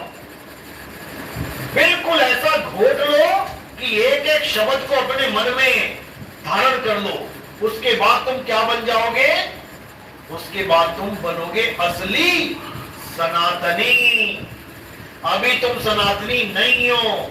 जब तक तुम शरीरों की पूजा कर रहे हो, किसी भी शरीर की, यहां तक कि कृष्ण जी के शरीर की भी, कबीर साहब के शरीर की, राम जी के शरीर की, किसी भी शरीर की पूजा कर रहे हो, चाहे फोटो में, कैलेंडर में, मूर्ति में, तुम कभी सनातनी नहीं बन सकते। सनातनी तुम तब बनोगे जब आत्मा को जानोगे। हे अर्जुन, आत्मा ही सत्य है और सत्य एक होता है सारे संसार के लिए, दो नहीं होते। आत्मा अजन्मा है, नित्य है, शाश्वत है। आत्मा का कभी जन्म नहीं होता, आत्मा की कभी मृत्यु नहीं होती। आत्मा अचल है। अचल यानी जो कभी चलता नहीं है। जिसको बुल्ले शाह ने बोला, बुल्ला शाह खड़ा है कौन? बुल्ला की जाना मैं कौन? ये जो सदा ही खड़ा है, जो हिलता भी नहीं है, वही अचल आत्मा है। क्योंकि जो हिल गया, जो चल गया, वो समय में आ जाता है। क्योंकि वो हिला तो कितने सेकंड के लिए हिला, वो चला तो कितने मीटर चला, ये समय में आ जाएगा। और लेकिन जो आत्मा है वो समय से परे है, अकाल है, काल में नहीं आती। जीवात्मा और आत्मा में जमीन आसमान का अंतर होता है, लेकिन लोग नहीं समझ पाते। जीव चलते हैं, आत्मा अचल है। जीव जीवित भी रहते हैं और मृत्यु को भी प्राप्त करते हैं। कहने में क्यों? क्योंकि शरीर मान के बैठे हैं। लेकिन आत्मा जन्मता और मरता नहीं है। जैसे कोई पूछे पानी में रहने वाले 5 जीवों के नाम लिखो, तो किसके नाम लिखते हैं? मगरमच्छ, मछली, मेंढक, कछुआ, ऑक्टोपस। अब कोई कहे 5 हवा में उड़ने वाले जीवों के नाम लिखो, तो क्या है? कबूतर, कौवा, गिद्ध, चील, स्पैरो बोल लो, कुछ और बोल लो, जितने भी नाम हैं पक्षियों के। अब कोई कहे धरती पे रहने वाले 5 जीवों के नाम, हाथी, घोड़ा, खरगोश, चीता, भेड़। लेकिन आप एक बार भी ये नहीं सुनोगे कि पानी में रहने वाली 5 आत्माओं के नाम लिखो, हवा में उड़ने वाली 5 आत्माओं के नाम लिखो, धरती पे रहने वाली 5 आत्माओं के। ये तुम्हारा सवाल ही नहीं जचेगा। फर्क है जीव और आत्मा में। लोग जीव और आत्मा को समझ ही नहीं पा रहे कि जीव अलग है भाई और आत्मा अलग है। जीव चलता है, 1,84 में भटकता है, लेकिन आत्मा नहीं भटकती। आत्मदेव नहीं भटकता। आत्मदेव का तो ज्ञान चाहिए हमें। आत्म ज्ञान ना होने के कारण हम भटक रहे हैं। तो साहिब कहते हैं जल में मीन प्यासी, मुझे देखत आवे हासी। आत्म ज्ञान बिना नर भटके। कौन सा नर भटके? जितने भी भगत हैं जो भगवान को ढूंढ रहे हैं वो भटक रहे हैं बिना आत्म ज्ञान के। आत्म ज्ञान बिना नर भटके। कहां भटके? कभी काबा, कभी काशी। काबा में कौन जा रहा है भटकने? जितने भी मुस्लिम भाई हैं ये काबा में जा रहे हैं भटकने, जबकि खुदा इनमें खुद बसा हुआ है। जितने भी हिंदू भाई हैं वो कहां जा रहे हैं? कोई हरिद्वार जा रहा है, कोई मणिमहेश जा रहा है, कोई कहीं जा रहा है, कोई काशी जा रहा है। क्यों जा रहा है? भगवान के दर्शन करने। और भगवान कहां बताया हनुमान जी ने? भगवान तुम्हारे मन के अंदर है, इसीलिए भगवान के रहने के स्थान को मंदिर कहते हैं। मंदिर यानी मन के अंदर। ये मंदिर नहीं जो तुमने बना दिए। ये तो एक भूकंप आएगा और भगवान ही का मंदिर है, भगवान का घर ढह जाएगा। तो भूकंप से भगवान का घर ढह जाए, वो भगवान का घर है या ये आत्म रूपी भगवान का घर है जिसमें कोई शस्त्र नहीं लग सकता, कोई अग्नि नहीं जला सकती, कोई भूकंप नहीं इसको गिरा सकता। इस आत्मा में ही परमात्मा का वास है। इसको अच्छी तरह समझना चाहिए। पुराने रीति रिवाज जो सवाल था कि हमें छोड़ने चाहिए कि नहीं, अगर आप पुराने रीति रिवाज मानोगे तो सारे मानो। फिर ये नहीं कि जहां तुम्हारा फायदा दिखाई दिए उसको मान लिया, जहां तुम्हें लगे नहीं नहीं नहीं यहां तो नुकसान हो रहा वो नहीं माना। फिर ये नहीं करना है। तो हमारे पुराने रीति रिवाजों में एक सती प्रथा थी। सती प्रथा थी कि पति मर गया, अब पत्नी को भी चिता पे बैठना पड़ेगा। कौन कौन मानता है इस रीति रिवाज को दोबारा शुरू हो जाना चाहिए? हाथ खड़े करो। सबकी हवा निकल गई। सारे रीति रिवाज छोड़ दो, हैं? जहां तुम्हारी जान पे बनाई वहां सारे रीति रिवाज बह जाने दो। और जहां पे तुम्हें लगता है अरे घर में पैसा आ रहा है देवी देवताओं की वजह से, ये छोड़ दिया तो कहीं ठंडन गोपाल ना हो जाए, वो तुम्हें लगता है ना ना ना हम ना छोड़ेंगे। बहुत चतुर सयाने हो तुम लोग। तो रीति रिवाज क्या होते हैं? जो हमें किसी मार्ग की तरफ लेके जाए। जैसे पहले बलियां दी जाती थी, नर बलि भी होती थी। ये मत सोचना केवल जानवरों की बलियां होती थी, नर बलि दी जाती थी। आदमियों की बलियां बंद हुई कि नहीं हुई? क्यों? क्योंकि ह्यूमन राइट्स वाले आ गए, मानव अधिकार वाले आ गए। ये बकरा अधिकार वाले कब आएंगे? ये बकरों को बचाने वाले कब आएंगे?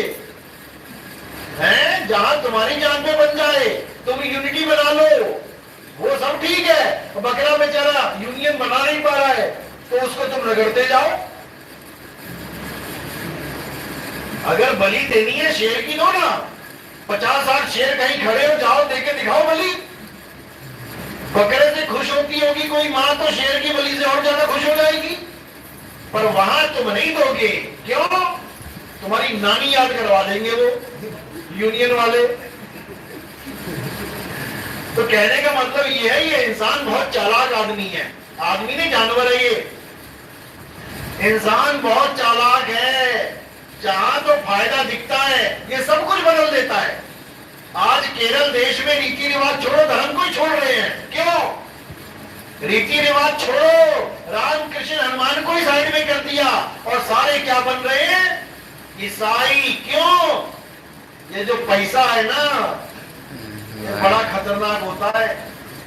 इसीलिए बोला बाप बड़ा ना भैया और सबसे बड़ा रुपया। ये सारे देवी देवताओं को बुला दिया इन लोगों ने केवल पैसों के खातिर, क्योंकि ये सत्य के प्रेमी नहीं है। अगर सत्य के प्रेमी होते तो हर हिंदू गीता को पढ़ता, गीता में लिखी एक एक बात को मानता। गीता में लिखा है जो भूतों की पूजा करते हैं, प्रेतों की पूजा करते हैं, वो भूतों के बीच में जन्म लेंगे। जो पितरों की पूजा करते हैं वो पितरों में जन्म लेंगे, और जो देवताओं की पूजा करते हैं वो देवलोक में जन्म लेंगे। हे अर्जुन, इन तीनों में से मुझे कोई प्राप्त नहीं कर सकता, क्योंकि ये मुझे जानते ही नहीं है कि मैं हूं कौन। तभी तो दूसरों की पूजा कर रहे हैं। अगर ये गुरु के पास चले जाते जो आत्म ज्ञान को समझ के बैठा है, वो इनको इन तीनों से ही छुड़वा देता। देवी देवता, रीति रिवाज, ये सब छोड़ने हैं। कृष्ण जी ने इसी पे जोर दिया है। और धारण क्या करना है? आत्म ज्ञान को धारण करना है। हे अर्जुन, आत्मा ही सत्य है, और सत्य को जानने वाला ही, सत्य का संग करने वाला ही सत्संगी होता है। और जो असत्य यानी शरीरों का संग करता है वो असत्य संगी है। नहीं समझ में आता किसी के, विरोध करते हैं। ये विरोध तब तक होगा जब तक आप ज्ञान में नहीं उतरे। जैसे ही आपने अपने दिव्य ग्रंथों को पढ़ना शुरू कर दिया और हमारे सत्संग सुन के पढ़ना शुरू कर दिया, फिर तो खेल ही निराला होगा। फिर तो आपको ऐसे ऐसी दिव्य वाणियां, गुप्त भेद समझ में आने लग जाएंगे कि ये लिखा क्यों है। परमात्मा के 16 पुत्र 16 ही क्यों लिखे हैं, 17, 18, 19, 20 क्यों नहीं है। पहला पुत्र कुरुम ही क्यों है। ये सारे भेद आपको समझ में आने लग जाएंगे। तो समझना तो आपको ही पड़ेगा। गुरु तो केवल मार्ग बताएगा कि भैया दिल्ली से बंबई ये रोड जाती है, या बनारस से कलकत्ता ये जीटी रोड जाती है। चलना तो तुमने है, चलना तो तुमने है।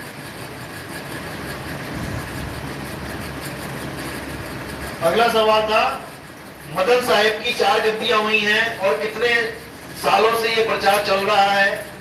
100 साल से ऊपर हो गया है। मदन साहिब को कबीर साहब मिले सन 1900 में मिले थे, और 2022 आ गया है।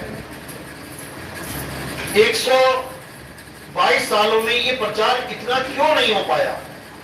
सवाल ये है कि अब हर आदमी आपका सत्संग सुन के भागा आता है, दौड़ा आता है।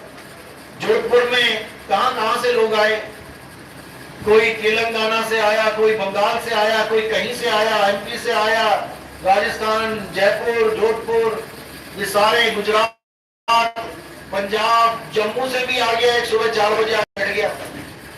ये क्यों भागे आ रहे हैं, जबकि 120-25 साल तक ये सत्संग, ये ज्ञान चलता भी रहा।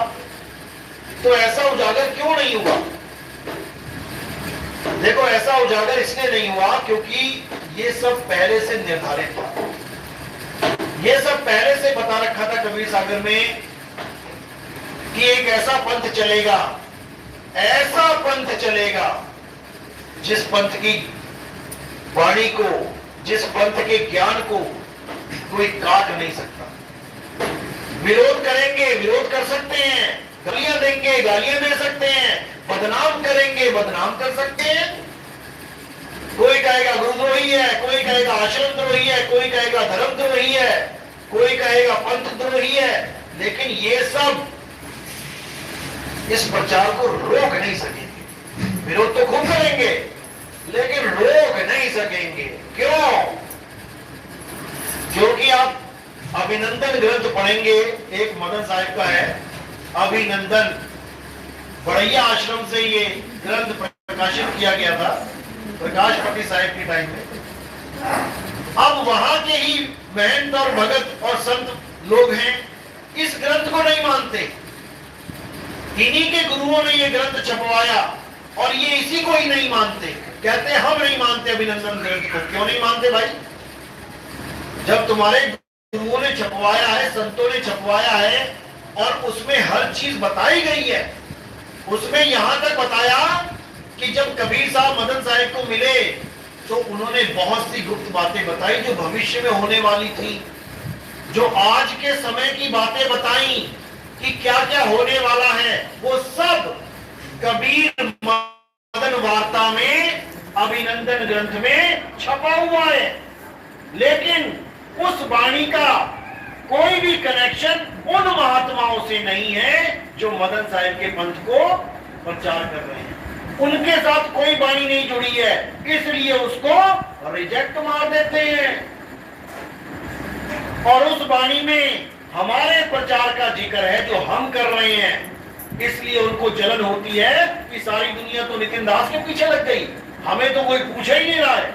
हम महंत बने बैठे हैं, दुनिया भर की पॉलिटिक्स करके महंत बने, लड़ाई झगड़े करके महंत बने, चालबाजियां करके महंत बने। अरे हमें कोई नहीं पूछ रहा है और ये कल का लड़का सारी दुनिया को अपने पीछे लगाता घूम रहा है। यही दुख है उन लोगों को, यही जलन है।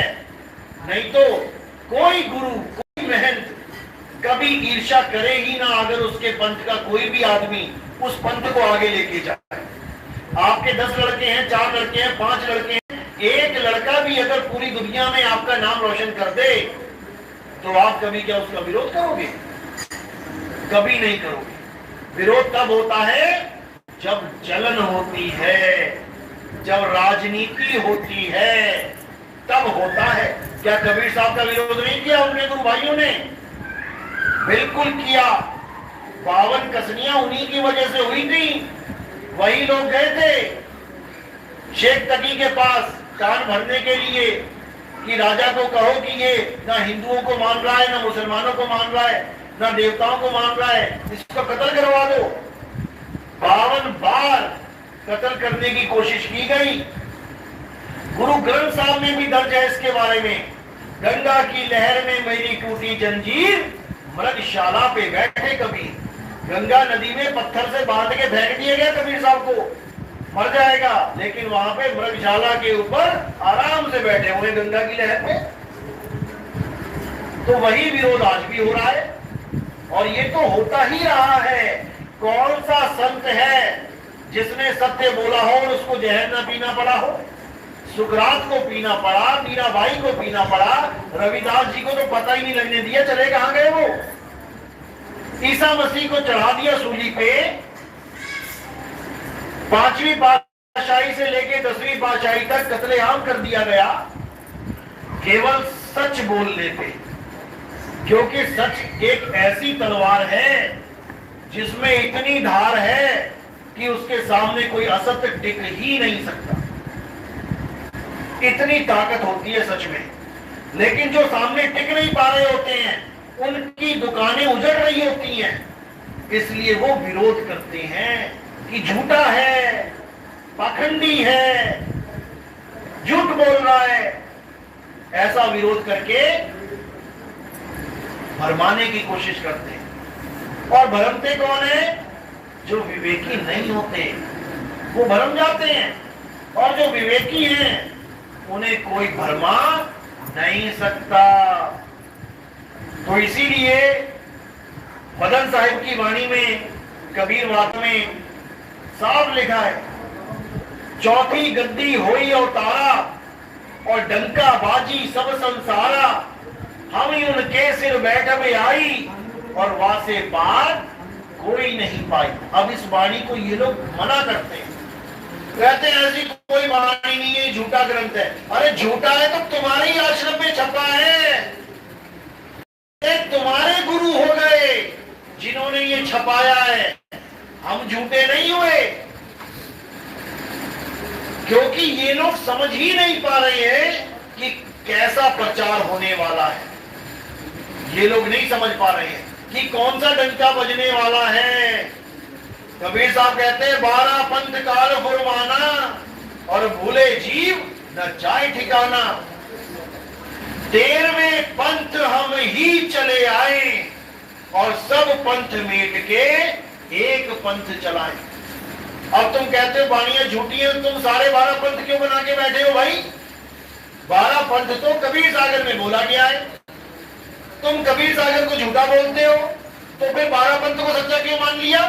फिर तुम सारे 12 पंथी कैसे हो गए? मदन साहिब के जितने भी पंथी हैं, जितने भी महंत हैं, ये सब अपने आप को सारे 12 पंथी कहलाते हैं। तो भैया तुम सारे 12 कैसे हो गए? और सारे 12 तो पूर्ण हुआ ही नहीं। जहां पे साढ़े लग गया वो तो ना इधर का ना उधर का, ना वो 12 का ना 13 का, वो तो बीच ही में लटक गया। तो ये इतना बड़ा काल का जाल है कि ऐसे नहीं टूटेगा। इसको तोड़ने वाला विवेकी चाहिए, ऐसा विवेकी जो सत्य सत्य का निर्णय करके रखे। इसीलिए साहिब ने बोला गुरु मेरे सब ही बड़े। ये 12 पंथी और 12.5 पंथी ठीक है, अरे कुछ तो दे रहे हो। गुरु मेरे सब ही बड़े, अपनी अपनी फाल और शब्द विवेकी पारखी, सो माथे का मौत। शब्द विवेकी पारखी कौन सा गुरु होता है? 13 पंथी। 13 यानी 13 तुझको सौंपते, क्या लागे है मेरा। उस 13 पंथ की बात हो रही है, वही सत्य पंथ है जिसको सब अपनाएंगे। हिंदू क्या, मुस्लिम क्या, सिख क्या, ईसाई क्या। हमारा सत्संग सुन के ऐसा कोई आदमी नहीं है जो इस सत्संग को सुन के धर्मों से ऊपर, जात से ऊपर, अपने देश मर्यादा से ऊपर ना उठ जाए। विदेशियों ने भी नाम दीक्षा ली, अंग्रेजों ने भी नाम दीक्षा ली, मुसलमानों ने नाम लिया, सिखों ने नाम लिया, ईसाई भी नाम ले रहे हैं, सब लेंगे क्योंकि समय आ गया है। अब सत्य का डंका बज के रहेगा और बज चुका है। ये तो फसल अब होनी बाकी है, बीज पड़ चुके हैं पूरी दुनिया में। बस आगे से आगे देखो होता है साहिब बंदी सत्ता।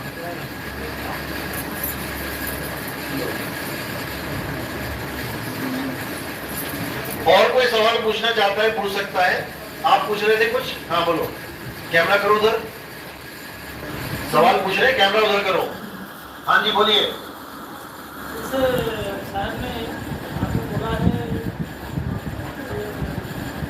देवता देवी मूर्ति को पूजा नहीं करना है, तो गीता में उसने खुद बोला है, हाँ मैं खुद को साकार रूप में प्रकट करता हूँ, खुद को साकार रूप में प्रकट करता हूँ। मेरा एक प्रश्न है, खुद को साकार रूप में प्रकट करते हैं, इसका मतलब वो साकार रूप नहीं थे पहले, तभी तो प्रकट करेंगे। तो इसका मतलब फिर तो वो 2 रूप ही हो गए, यानी बदल रहे हैं, और जो बदल रहे हैं वो माया है। तो पहले जो भक्त बोलते हैं हमें लोगों को, आम आदमी को तो कंफ्यूज हो जाए। देखो वहां पर भाव क्या है, आपने ये तो पकड़ लिया कि क्या बोला जा रहा है, लेकिन भाव क्या है? मैं साकार रूप में प्रकट हो रहा हूं, क्या बताने के लिए? ये बताने के लिए कि मैं शरीर नहीं, मैं आत्मा हूं। समझ रहे हो? ब्रह्म बोले काया के ओले, काया बिना ब्रह्म क्या बोले। ये वाणी आती है कि ब्रह्म भी अपना ज्ञान देने के लिए काया धारण करके आता है, लेकिन वो काया को पूजवाता नहीं है कि इसी को भगवान मान के पूजो। वो तुम्हें ये बताने आ रहा है कि हे अर्जुन, तू और मैं नित्य हैं, शाश्वत हैं। वो ये बताने आ रहा है सत्य और असत्य को जानो। शरीर असत्य है, अगर मैंने शरीर धारण किया है तो वो सत्य नहीं हो गया, वो भी असत्य है।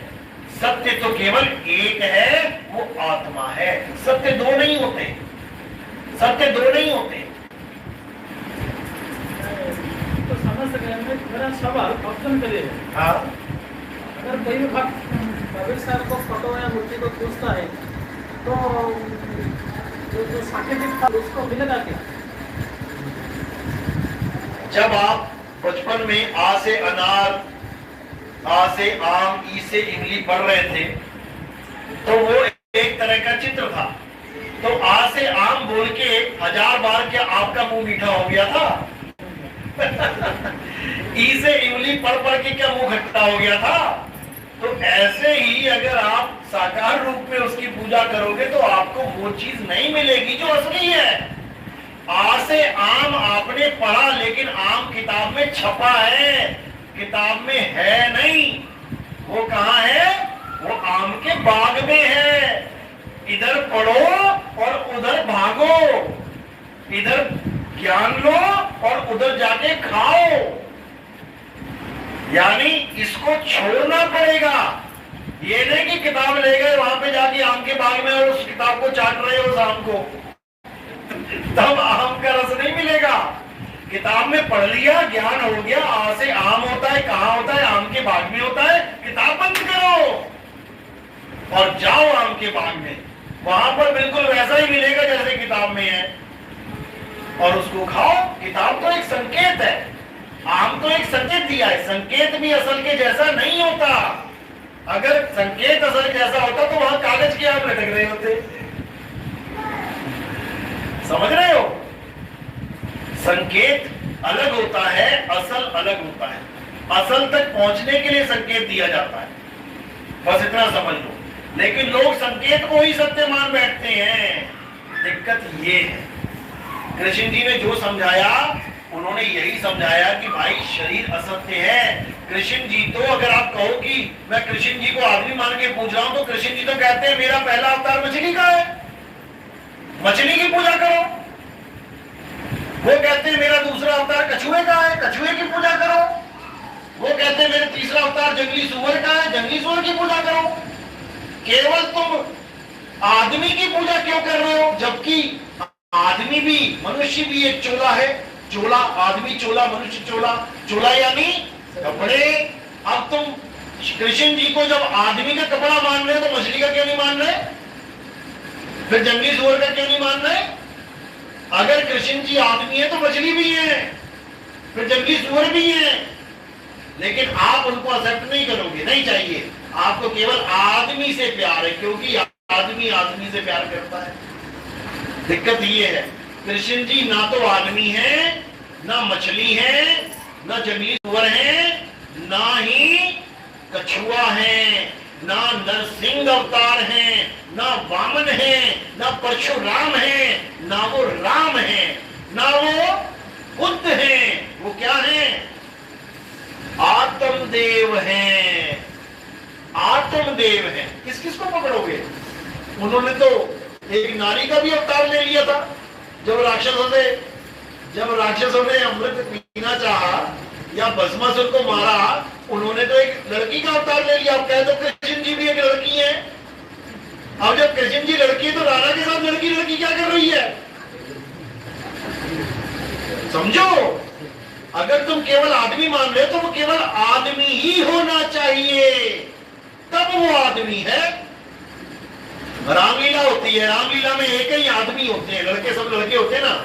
एक ने जटायु के कपड़े पहन लिए, वो जटायु बना हुआ है चोंच लगा के। एक ने भालू के कपड़े पहन लिए, वो जामवंत बन गया।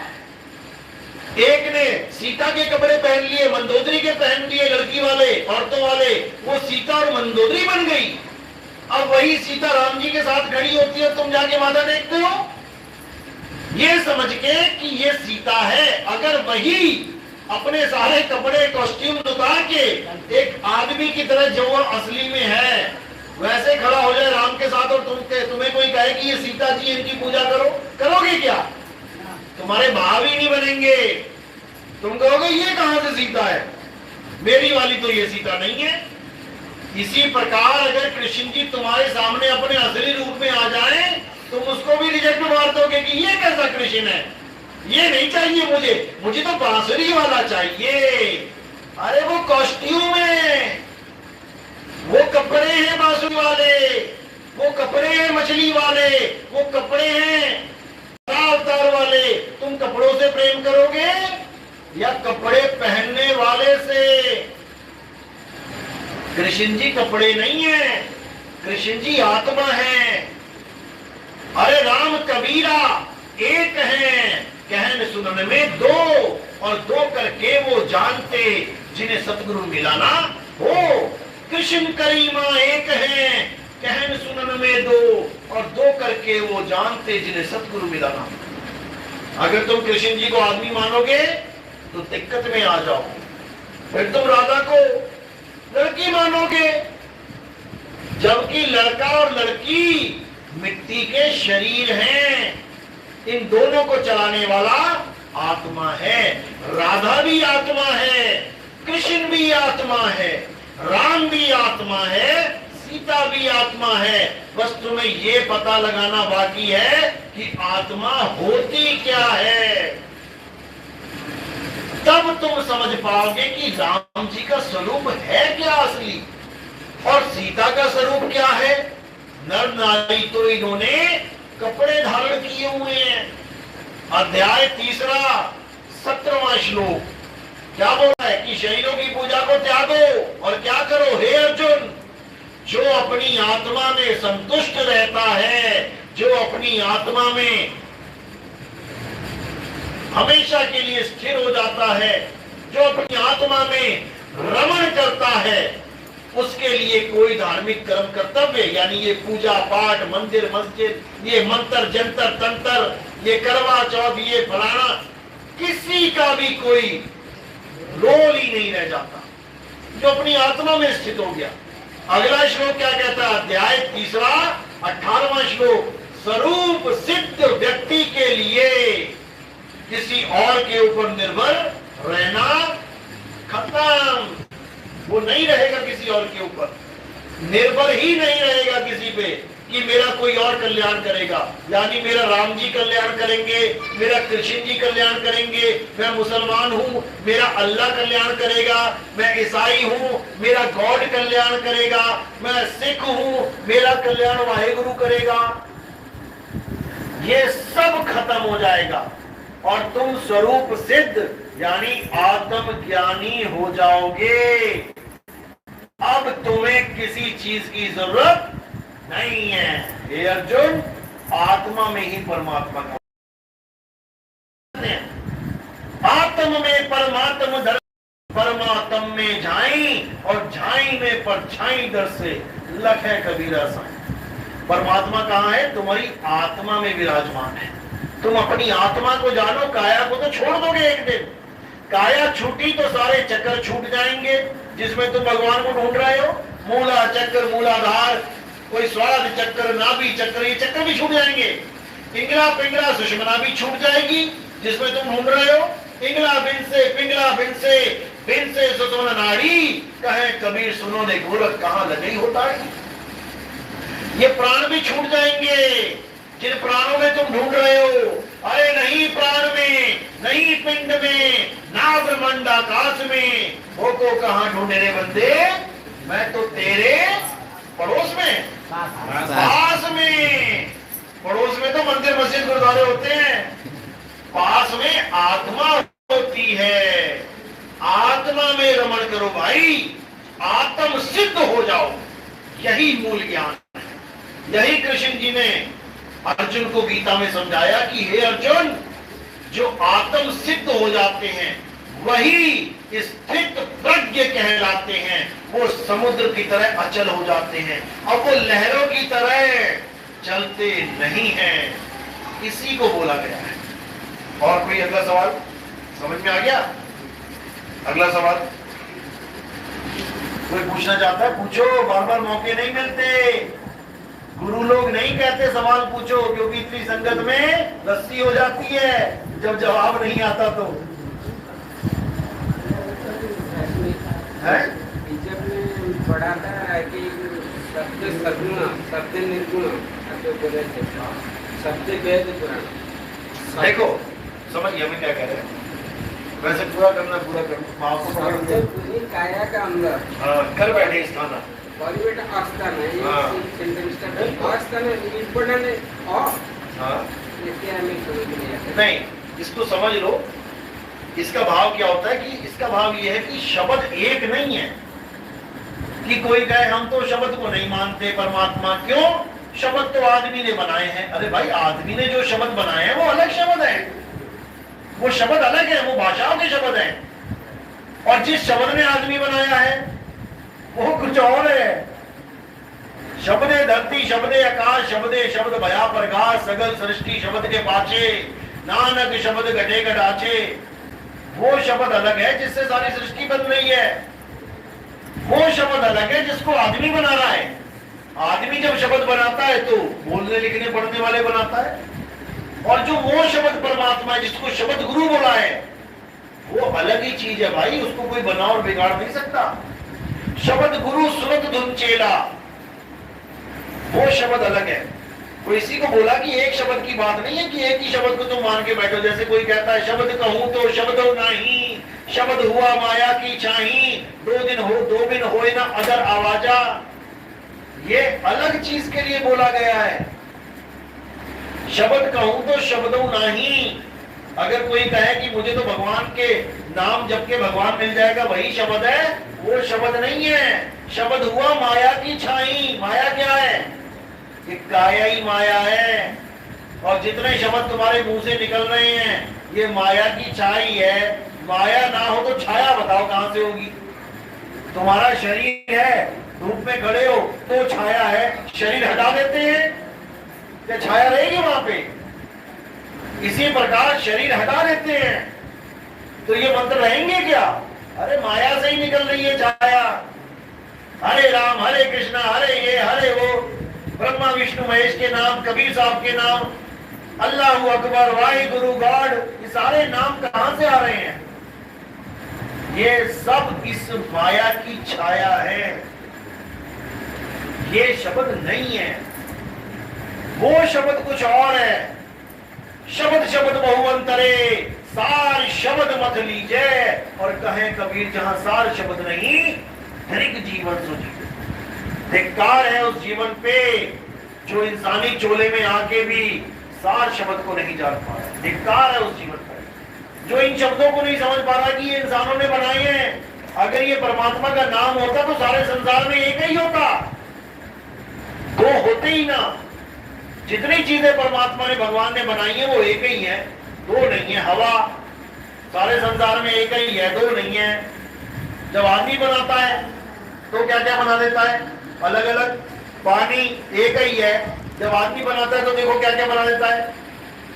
रंगीन पानी, मीठा पानी, ये पानी वो पानी। ऐसे ही आसमान एक है, अग्नि एक है। आदमी ने जो बनाया उसने प्रकृति के साथ खिलवाड़ करके बनाया, डुप्लीकेट बनाया।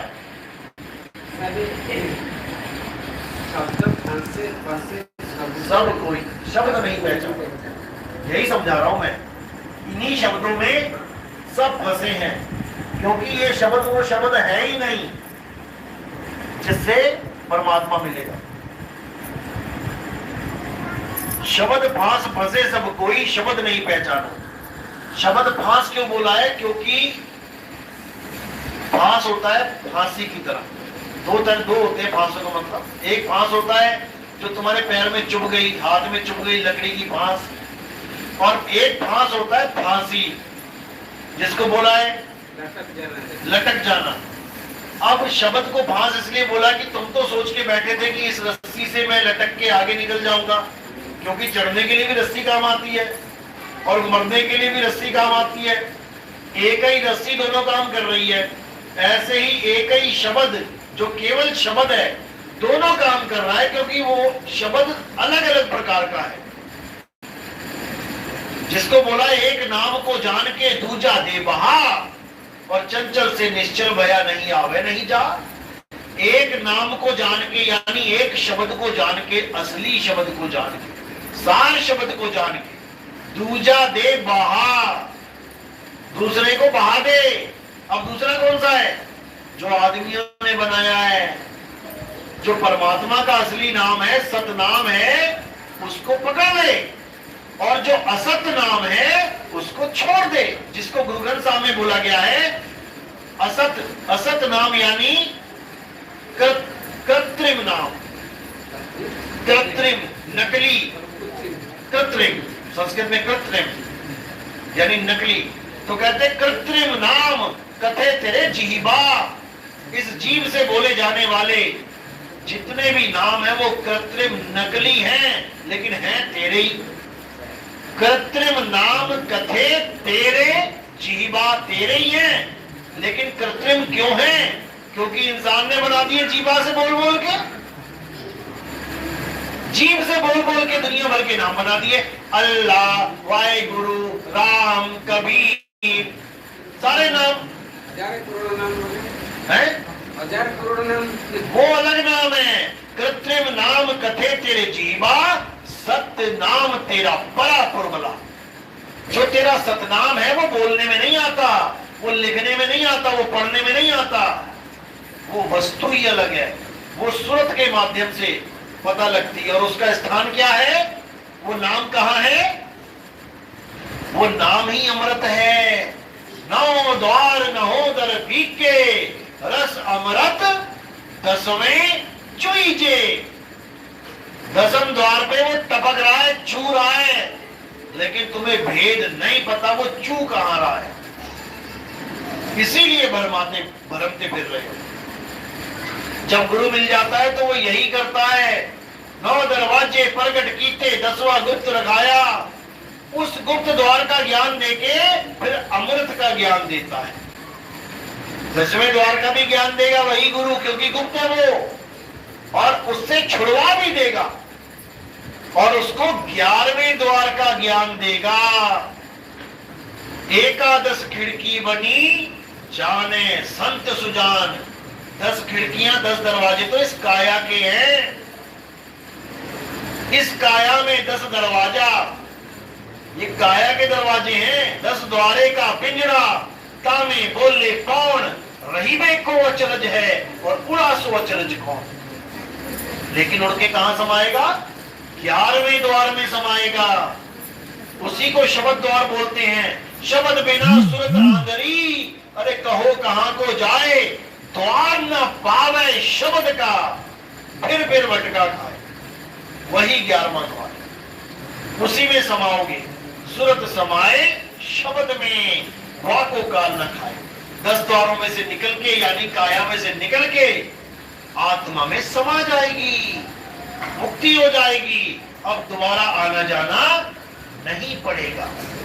इसके अलावा कोई रास्ता नहीं है। और कोई सवाल? हो गया क्लियर? शब्द पता लग गया? 2 प्रकार के शब्द हैं, एक नकली एक असली। उधर करो कैमरा। मैं तो शिक्षा लिया नहीं हूँ, फिर भी मैं सबके लिए क्वेश्चन मानता हूँ। लोग अभी बोले तो नाम विदेहा, नाम विदेही, ध्यान विदे और नाम विदेहा, 2 लख पावे मिटे संदेहा। आप रामपाल जी से कितने साल से जुड़े थे? हैं? 7-8 साल से। कभी पहले सुना था ध्यान विदेहा कोई चीज होती है? क्या सुना था? मंत्र सुने थे केवल, ओम कलियम हरियम शरीयम सोम है? कोई बात नहीं। बचपन में हम फिल्में देखते थे पुराने ना, उसमें भूतिया फिल्में होती थी, उसमें वो तांत्रिक होता था, वो करता था ओम कलियम हरियम शरीयम। मेरे को यही क्वेश्चन था, आप तो पहले ही सबको समझा। देखो, ये कबीर साहब का मूल ज्ञान है, और जब ये मूल ज्ञान का डंका बजता है तो बाकी सब फीके पड़ जाते हैं। 7 साल छोड़ो, 70 साल भी अगर वहां होते और हमारा ज्ञान अगर एक बार आपने सुन लिया होता तो वो रंग उतर जाता। नेल पॉलिश कितनी गाड़ी क्यों ना हो, जब उस पे वो लगाया जाता ना 1-2 बूंदे, क्या बोलते हैं उसको, क्या बोलते हैं? रिमूवर। कितनी गाड़ी क्यों ना हो, ऐसे लगाओ और ऐसे छुड़ाओ, वैसे घिसते रहो, नहीं हटेगी। तो ये रिमूवर का काम करता है। ये हमारा जो मूल ज्ञान है, बड़े बड़े ज्ञानियों का ज्ञान धराशायी हो जाता है इसके आगे। तो कबीर साहब कह रहे हैं कि ध्यान विदेह और नाम विदेह। सबसे पहले बोल रहे हैं जब लग ध्यान विदेह न आवे तब लग जीव भव भटका खावे। जब तक तुम्हें ऐसा गुरु नहीं मिल गया जो तुम्हें विदेही ध्यान का कैसे करना है भेद ना बता दे, जब तक भव भटका खाओगे, धक्के खाओगे, गर्भ जूते। जब लग ध्यान विदेह न आवे तब लग जीव भव भटका खावे। ध्यान विदे और नाम विदेहा दो लख पावे मिटे संदेहा। जब दूसरी दीक्षा मिलती है, एक पहली दीक्षा होती है जिसमें आपको 52 अक्षरी नाम मिलता है, कोई भी नाम दे दिया मैंने जपने के लिए, उसको जपना है। दूसरी दीक्षा जब मिलती है तो वो पिछला नाम हटा दिया जाता है। यानी कि जैसे आप बचपन में खेल खिलौने खेल रहे थे कर्च में, आंगनबाड़ी में, तो अगली कक्षा में जाते ही वो सारे खेल खिलौने हटा दिए जाते हैं।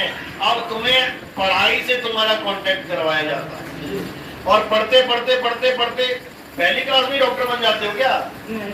तो पढ़ते पढ़ते पढ़ते यानी ध्यान विदेह करते करते करते करते वो अवस्था बनती है जब नाम विदेह प्रकट होता है, वो अखंड नाद प्रकट होती है, वो मालिक की सच्ची आवाज प्रकट होती है जिसके आगे सारी आवाजें शांत हो जाती हैं।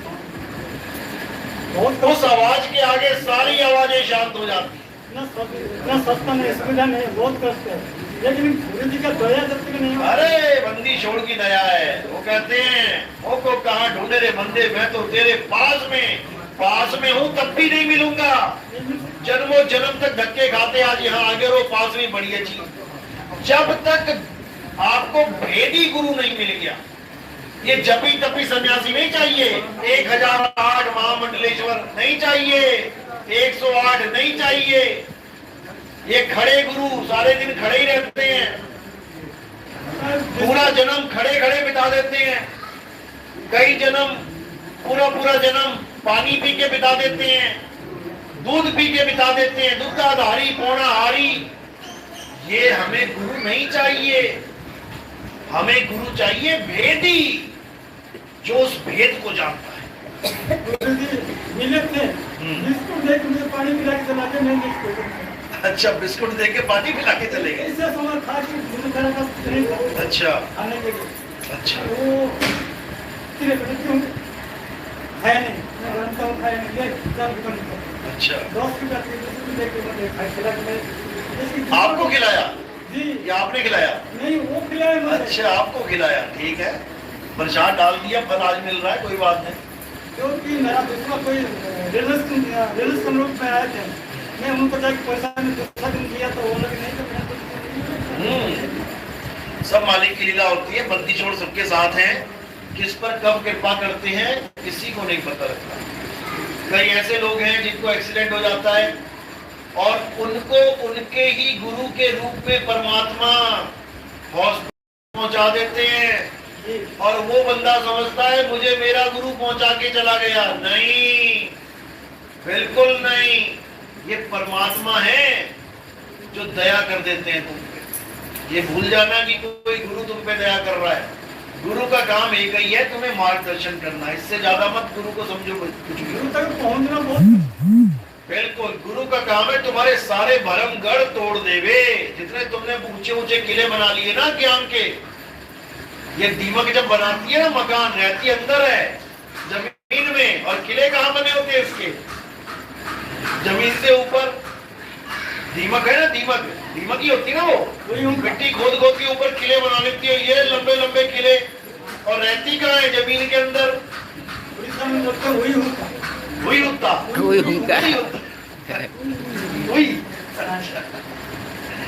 तो कहने का मतलब है ये अज्ञान में, लेकिन दिखाते हमने ऊंचे ऊंचे किले बना लिए, हम बड़े ज्ञानी हैं अज्ञान में, जमीन के नीचे है ये। अब इन्हीं किलों को ढाया जाता है। लात मार के देखना, वो उड़ता हुआ जाएगा, वो मिट्टी का ढेला। उनके लिए किले हैं लेकिन हमारे लिए मिट्टी के ढेले हैं। ये जितना ज्ञान इस दुनिया में फैला हुआ है, मूल ज्ञान के सामने किंकर भी नहीं है। इसी को बोला है कबीर, ज्ञान सो ज्ञान है, बाकी सब अज्ञान, अभिमान, अहंकार। और कोई सवाल? सर कबीर साहब मदन साहब से जो मिले थे तो किस शरीर में मिले थे? गुरु के रूप में मिले थे वो, जैसे एक आम आदमी होता है, गुरु के रूप में। राधापति नाम से मिले थे, राधापति गुरु के रूप में। लेकिन उन्होंने ये नहीं बोला कि तुम शरीर को ही ब्रह्मा मान लो, उन्होंने ये नहीं बोला। उन्होंने उनको सार शब्द का भेद दिया, उन्होंने उनको स्वरूप का भेद दिया, स्वरूप ज्ञान दिया, और स्वरूप ज्ञान दे के वो सामने से गुप्त हो गए। 7 दिन तक जंगल में इस जिद में बैठे रहे मदन साहब कि 7 दिन में अगर परमात्मा आते हैं तो ठीक है, नहीं तो मैं अपनी गर्दन तलवार से काट लूंगा। आज भी वो तलवार पड़ी हुई है आश्रम पे, और उस तलवार की ऐसी हालत है कि और कुछ दिन थोड़ी रहेगी तो उसमें जंग ऐसी लग जाएगी वो तलवार ही खत्म हो जाएगी। इन लोगों की गाड़ियों पे जंग नहीं लगेगी, उसको तो चमका के रखेंगे। और मदन साहिब की तलवार पे ऐसी हालत कर रखी है कि क्या बताऊं। इन लोग के आसनों पे मक्खी नहीं बैठने देंगे, लेकिन मदन साहिब की तलवार पे ऐसी जंग लगवा रखी है कि कोई धोने का भी टाइम नहीं, किसी को साफ करने का समय नहीं। क्यों?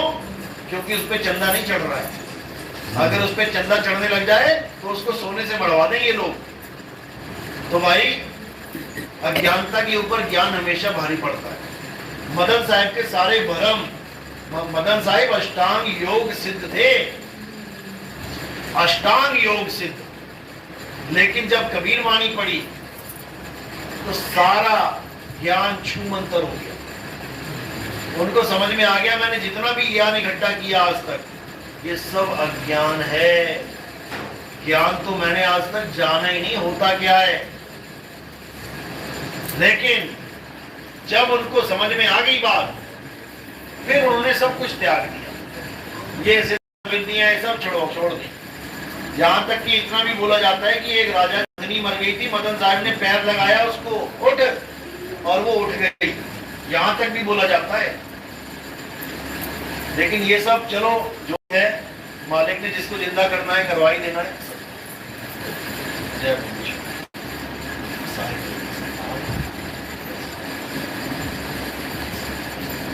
ठीक है।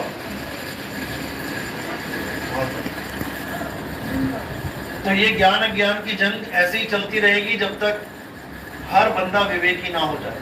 हमारा विरोध किसी के साथ नहीं है। अगर कोई मूर्ति पूजा करना चाहता है तो करो, लेकिन नाम दीक्षा मत लो।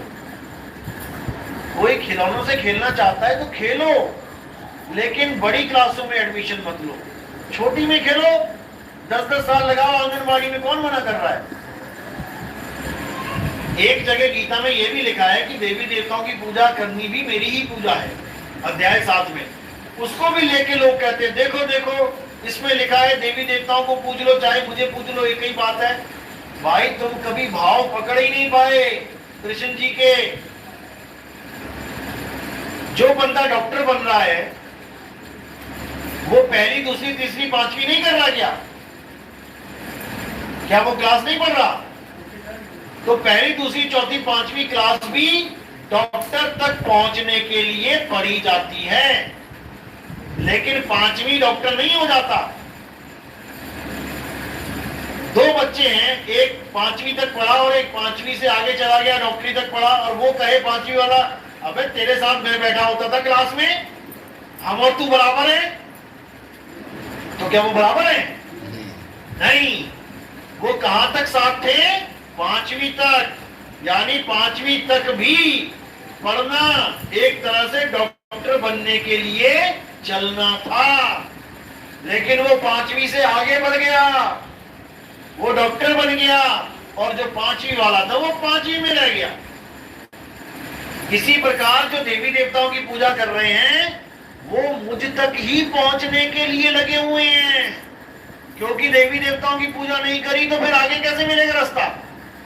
शुरुआत इन्हीं से की जाती है, लेकिन अंत ये नहीं है।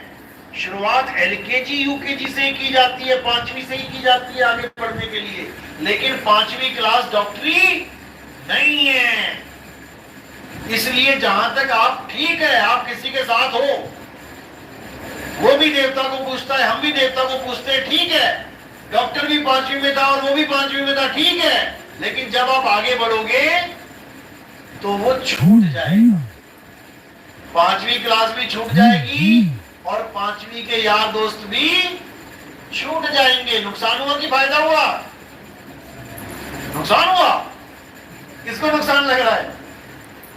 अरे 5वीं छोड़ के 10वीं तक पहुंचोगे, 10वीं छोड़ के फिर कॉलेज तक पहुंचोगे, डॉक्टर बन जाओगे, फायदा हुआ। हाँ जी सर, गीता में एक श्लोक याद आ रहा है, मैं सत नहीं हूँ और असत नहीं। हाँ, असत दोनों से परे हूं। बिल्कुल। देखो, ये भी लोग शब्दार्थ में उलझ जाते हैं, इसका भाव नहीं समझ रहे। ये भाव में बोला गया है। जैसे इस दुनिया में बहुत से पंथ हैं जो कहते हैं हम असत नहीं, हम सत्य हैं, हम असत नाम नहीं जपते, हम सतनाम जपते हैं।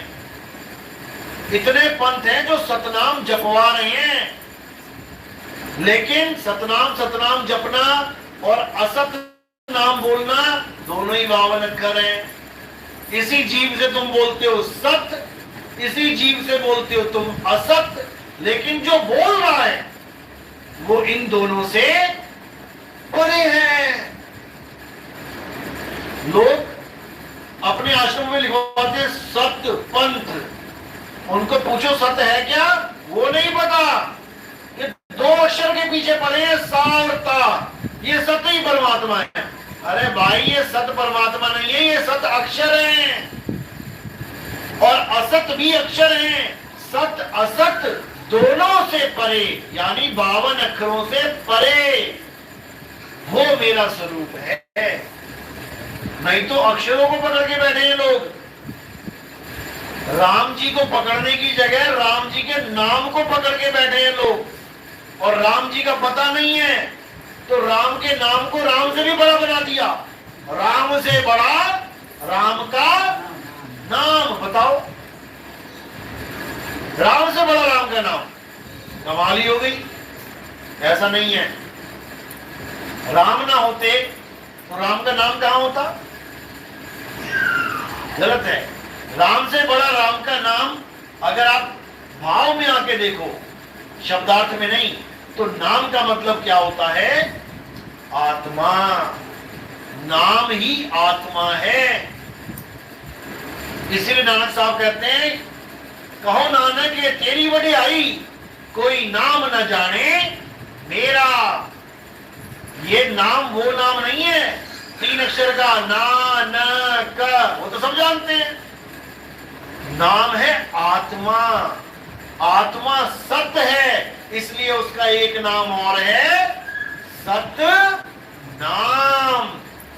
सत्य नाम ही आत्मा है। सत्य नाम कोई मंत्र नहीं है, कोई जाप नहीं है। सत्य नाम कोई नाम नहीं, यह है आपन रूप।